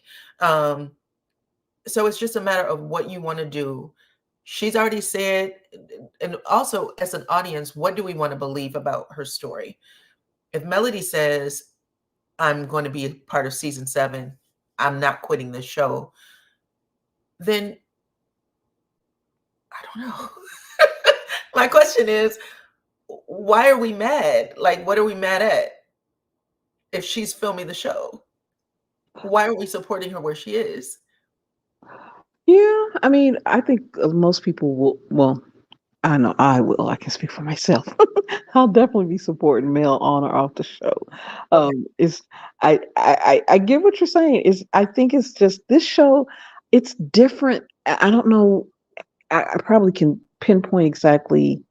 It just does something to us, and I think, and maybe because I personally look at YouTube and listen to different commentary on it, so obviously I have that knowledge, and then what I see on the show, so I have that. But I don't know. It's just I think this show just really brought out a lot, and again, everyone's coming there to work, but I just don't see the chemistry even now. Even back then, they have history, but you know, some lines have been crossed, and I just would like to see more, of, let's see what's going on with the Fletchers. Let's see, maybe bring some. I really like Kiki. I know some people don't, but they don't think she should be on there. But I think that, you ever heard that term? You have to know when someone has went past their expiration date, and to me, the Scots have passed their expiration date. I would even keep I hate to even say that. Ugh. I might even keep Martell on there for a minute. Listen, we- I keep saying this, and I'll keep saying it as for as long as I can. I think that Melody is a smart woman. I think she's smart. I've always felt she was smart from the time she walked on the show. She understood what she was bringing. She understood what she was going to do and what she was going to say. Does she know that it was going to be a hit? I don't think that. I think that she just knew what she was willing to offer it, and that she made that decision so that she can have no regrets. Period. So that she can have no regrets. This is what I'm going to do so that I can have no regrets. And she stayed true to that. And I don't think everybody else came to the set that way. But that doesn't mean, I also think that that's true for a lot of shows and a lot of people on shows. I think a lot of people lie. I think a lot of people have horrible relationships with other people on the show. We can tune into any of it. They all have bad business practices. There's always someone on the show that has bad business practices. Like I said, Real Housewives of Beverly Hills, multi-million-dollar scammers. Multi-million-dollar scammers. We don't talk about them though. We don't Right. ask Andy Cohen to kick them off the show. We deal with them in the reality that they're in. We just, I don't know. I can't say it's right or wrong. I just know that we deal with this show differently than we deal with any other show. What I can say about this particular show, along with Married to Medicine, and I've said this before, everyone on the show, these two shows have degrees. Everyone on these shows, literally every single cast member has a degree. Married to Medicine, real doctors, literally Black people, only Black people. Whereas on these other shows where we're, saying we demand excellence, they're not giving us like degreed, pedigreed, people. That's another thing. Like we're not always, we're taking the bad and we're making the bad the big thing. You know what I'm saying? Like it's sometimes it's all we talk about. Diana, Yes, child. You said that um, just like my mama. I thought I was in trouble. we are not we are not as invested in I get it. those other shows, Now, Real Housewives of New Jersey is different, Uh-huh. but the Beverly Hills and stuff, we're not that invested as we are with Love and Marriage Huntsville and Married to Medicine, because us as a people, we want to see what we want to see from our people. I understand that, but we also shouldn't be tearing it down because it's not like we get this opportunity every day. Mhm. Sometimes you got to work with something to get it to where it's supposed to be. You Now know, let me say this. yes. I if there was a choice of Scott 1.0 and Scott 2.0, who would be the friend of, I would prefer Scott 2.0 be friend of. Mhm. Even though there's not a lot of life for Marcel and Tisha, however, it's very entertaining to talk about their mess. Mm-hmm. outside, when we do these reviews and stuff like that. But um I wanna go something you said earlier about the social media, and I said I wanted to talk about that. Mm-hmm. Tisha and Kimmy are tight as no thick as thieves on the show. Mm-hmm. Outside of that show, I don't see them on each other's social media. I don't see them hang out. I don't see them, do too much of nothing unless it's when they was in that little rented car for the reunion or whatever, because they all were out there. But I don't really see them hanging together like that, social media wise. Now, if they hang together, they just don't post it. But I mean, that would be odd that they don't post it. I agree with you, and I think I think they told that story. At least Kimmy told the story and said that after that moment, they never really got back on track. Okay, so I want to talk about Chris Fletcher, Mm-hmm. and I know a lot of people was like, Chris should have been like more on Martell, and I do agree. He should have been a little more firm or whatever. But I also agree with you when you said that he knows him and he probably don't want to see him blow up and stuff like that. But I also think about Chris Fletcher's position, his real life position in Huntsville. You can't get too crazy on the TV when you a multi-millionaire. Okay. You can't be kicking ass and taking names like that, because that could hurt his business. Also, I would, we got a lot of detectives out here, internet detectives and investigators. If I'm not saying they should, I would really like to know because I'm nosy like that.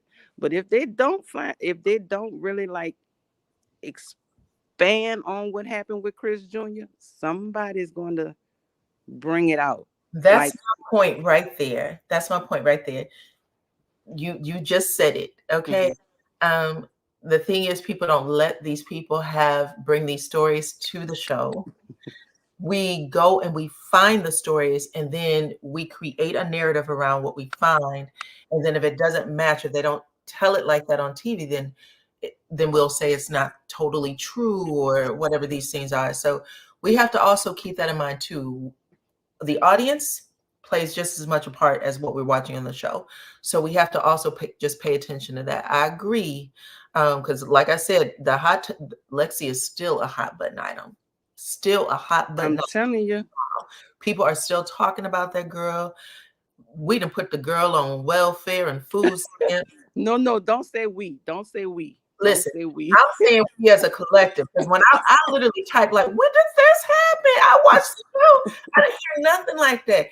There was the girl's mama. She's on welfare. She broke. Chris, they don't own her a damn thing. I was like, But I told you last week, I need a little more. I'm your so-called daughter. That was the point. But they lit a hole in that girl. I was like, she'll never come back on the damn show. I need some more on Lexi. I need to hear some more on that because I was trying to come up last week, but I fell asleep. But I need more on that situation because I have an opinion on that. Hello. Go ahead and give me your opinion. Oh, well, I mean, I do like Nell, but I think it's something deeper with that situation because this is just me. And I understand they were in their home, the Fletcher's home, but to me, Nell kicked that off when she said, "Shut the F up, Lexi," when she was talking to Junior.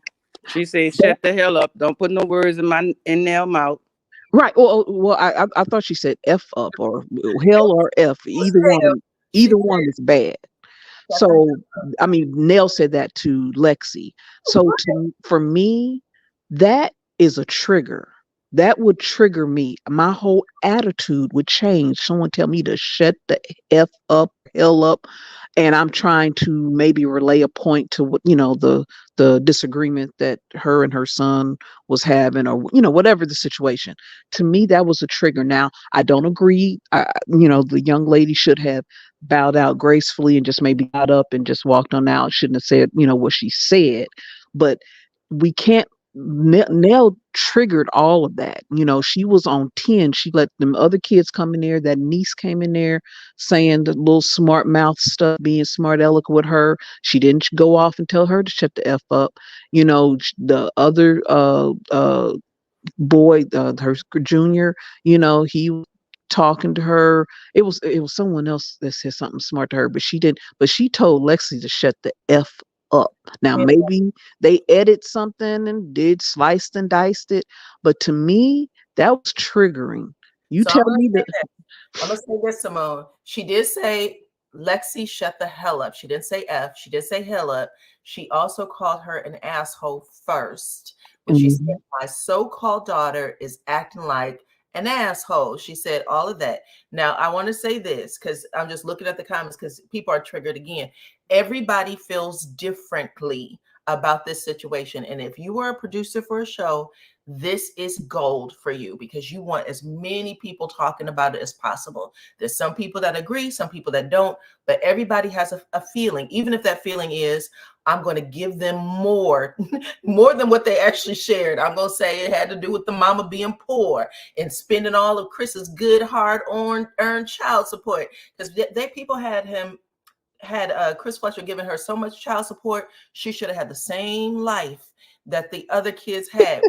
In this episode, Chris actually says she didn't get what all the other kids that live in the house had. He See, said it. He see. said it to his son in this episode. Mhm. So when Lexi says, I'm your so-called daughter, that is her point. I was left out of this situation. And when Mhm. Gail says at the table, she's not over it, that was what she was referencing. So Mhm. that, y'all, is the situation. Listen, we've been on. And Nell started that. That dinner table, she can be, and I like her. Don't get me wrong, I still like Nell, but I put that all on her head. But the girl was disrespectful. You know, she shouldn't have said everything else. Just But for the record, she triggered her. I'm not saying that Lexi was poor. I'm not saying that she grew up poor. I'm saying I'm just giving y'all the things that came into my comments, and I literally was reading them and thinking, when did this happen? Like, who said this? But I mean, at the end of the day, I understand that we watch these stories. It means something to us. It triggers us some kind of way. I'm going to try to give y'all both sides. Okay. I try to give y'all a fair perspective. I don't come in calling people names and stuff like that because it doesn't mean anything. My commentary is I'm trying to give y'all a full picture, and y'all can say whatever you want to say. I'm totally okay with that. Just don't yell at me. Like if We know you. We I'm know not you, gonna yell Team at you. LE. no, I'm saying sometimes people do, like they'll call me names and you, who are you? And da. I'm like, listen, I'll try to be cool with Oh, you. they're getting blocked. They're getting blocked Or if you they get calling your blocked. names. I'll try Exactly. You better to block say me. I didn't take any of this personally. I just enjoy the show, Hmm. what I see. But if that's not enough, then you're not supposed to be here. And I understand that too. So But I anywho, can tell you that triggered me, Diana. When she said that, I was looking, but I kind of like you know what? A stood lot up. of people didn't hear that though. That's what Huh? a lot of people, when you watch a show, not everybody heard that part. Not everybody Hmm. heard that part. When I said it in the review, someone came back and literally said, I had to go watch this again because I didn't hear any of those things. They got so triggered at Lexi's response that, and I literally said, Lexi is a grown woman. She's married. She has children. Hmm. Like she's sitting at the table as a grown woman.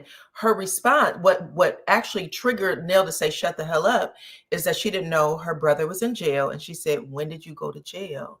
And Oh, like, shut the hell up. That was what Is triggered. that all she oh, I didn't said? hear I'm that going to watch part. it again. Is that all she said, Diana? That's all she said. She See, was that's wrong. Nell was wrong for I'm that well. Now then. wait a minute. Hold on. Not too much on me. No Nell. Now hold on. Listen. Not too much on Nell because we got to remember they got some type of relation air quote relationship already. So not too much on Nell. Well, still, I don't care. I love my mother dearly. If she told me to that would trigger me. I don't care how that to me. I don't care who someone tells me that. And But now, wait a if minute, like someone, Diana said last week, some families talk to each other like that. Families That's talk to each other normal. like that. I'm telling you right now, for But I don't think that's normal for her. She know that girl No, gets that's hot. normal. family talk to each other like that. That's how I grew up in. We do that too. Mm. Well, my kids don't tell me, yo, shut the hell up. But we do have crazy conversations that, some people might find offensive. What Yeah, but she didn't tell that niece to shut the hell up. That what niece was smart aleck as hell. she was, but what Chris said in this also in that episode was, she's hot-headed. That how did he say it? He said something about Nell just popping off and the kids not feeling like it's safe to come to her with everything. So they addressed all of it. They gave the producers gave a full perspective. They did a great job at giving a full perspective. But when we watch it, sometimes we watch that first time around, you might be doing something else. You hear what you hear and you run with that part. The truth is they gave us everybody's perspective. We got Lexi, who's like, I will burn this house down. Okay. And a lot of people, because she said that, some people was like, I think it was just metaphorical. And some people were like, no, that girl lived bad. And this house is symbol for X, Y, and Z. It was just a whole lot of stuff. But all that means is the Fletchers have more story to tell. That's all it means, period. And I'm here for it. I'm here for it too. Me too. I like them as a family. I like them as a family. I like that they are accomplished. I like that they are, people come to them for advice because they think they've been married for damn near 30 years next year. Mm-hmm. 30 years of marriage. They've gone through some stuff in their marriage. When they are beside each other, they're well, formed. You know what I'm saying? If you go back and look at Melody's name changing ceremony, the two of them sitting there together, you can tell that they talking to each other through their teeth. I'm telling you now. They're to me, they are a good bonus to the show. I mean, I think they came in at the right time. I'm liking the dynamics. The scene tonight was really touching. Men, it's very difficult for them to talk about, depression and stuff like that. That was authentic. That man was crying. He knew, what the things that his young son was telling him was some sort of sign of depression. So I like that, and I want to see more. Well, we might see more of Lexi. I don't know after that last scene, but I'm interested in them because I feel just authenticity with them. Period. It's just I'm interested. I'm vested with them. That's why I said we need to knock the Scots down to friend of the show and bring up some more, So of them possible. what happens is when people start giving their authentic, true stories, it will naturally go where it's supposed to go. I promise y'all. But someone, I think Mildred is saying that that's not all that was said, or who said that? Someone said that that's not all that was said. Please go back and listen to it. But somebody I'm gonna also look said, at it I hate to cut tonight. you off. Somebody also said that Nell was talking to her son and Lexi interjected. That's probably why Nell. First, she said, because Chris and Lexi sitting beside each other, they were having a little back and forth where she said, you act like you don't know what you did to the dog. So she's kind of helping Nell at first. And maybe that's also triggered Nell. I'm not sure. But the question that was posed when Nell screamed was, when did you go to jail? That's what she said. I had to rewind it. I put it on closed caption. I put it on closed caption before I do my review because I like to make sure I'm bringing y'all exactly what I hear. So that's it. But anyway, I'm telling you right now, I'm willing to I stand on that. I know exactly what she. We know I'm gonna go back and look everybody at up in it. here know you a LAMHL fan to the T. We got it. I like to come up here and do healthy debates with you because it's fun. Yeah. And I like your perspective on it. And you're not biased. I'm not. So I'm really not. So I appreciate that. I'm not biased. Sometimes when y'all be like going real hard on people, I be like, okay, like, we don't know everything. We don't know everything. It is edited for our entertainment. Just keep that in mind. But anyway, y'all, we've been on here for a long time. I know. let me just say two things and I'm out, because I want to say two things. One, I got to go back and look at it because there's a lot of people in the chat said they had a purse on the table. I said it was Martell purse. Somebody said it was Cold Soft purse, so I got to go see. And did you get that package from Wanda? No. What package? She said she was sending you a chilling plate. What you mean? Ugh. Girl, bye. She didn't say she was sending me no chilling plate. Let me tell y'all something. I made a mistake and watched that mess. But after I started watching, I could not close my eyes. I couldn't close it, turn it down. I gave y'all all the ingredients yesterday. I forgot one thing that she put in there. It was buttermilk, regular milk, 2 cups of sugar. What else? Ritz crackers, saltines, cornbread. What else? You keep listen. And I ain't even pig intestines, pig tails, pig's intestines, What? pig's feet, chilling juice. What? Wait, what y'all talking about? Wait a minute. What y'all talking about? It was called chitlin dressing. She said, let me pour a little of this chitlin juice in there. Wait a minute. Wait. And she baked it. Oh.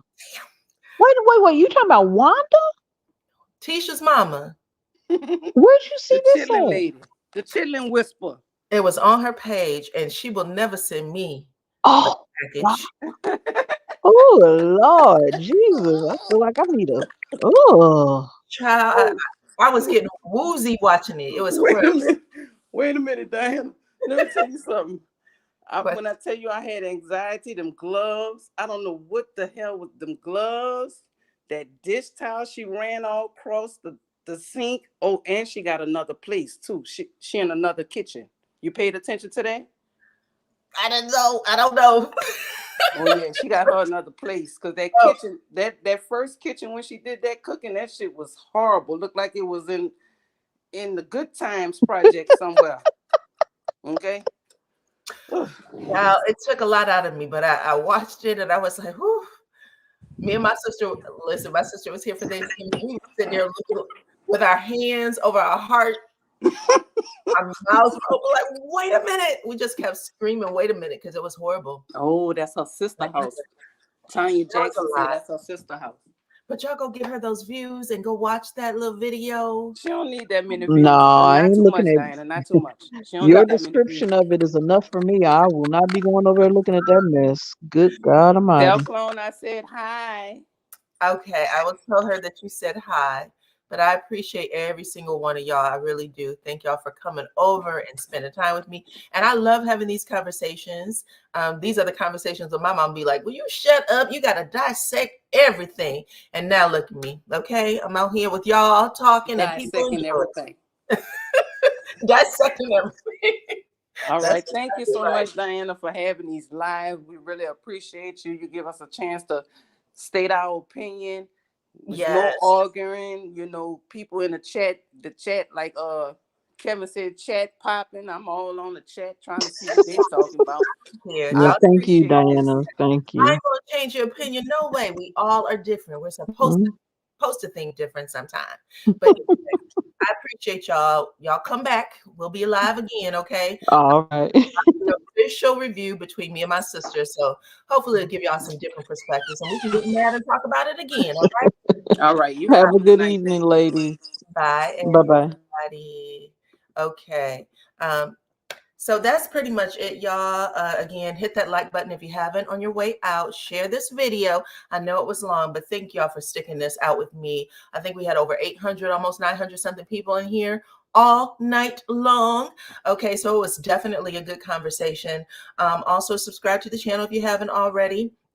And that's pretty much it. Okay, talk to me in the comments if you want to watch this over again, and I will catch you all on the next one.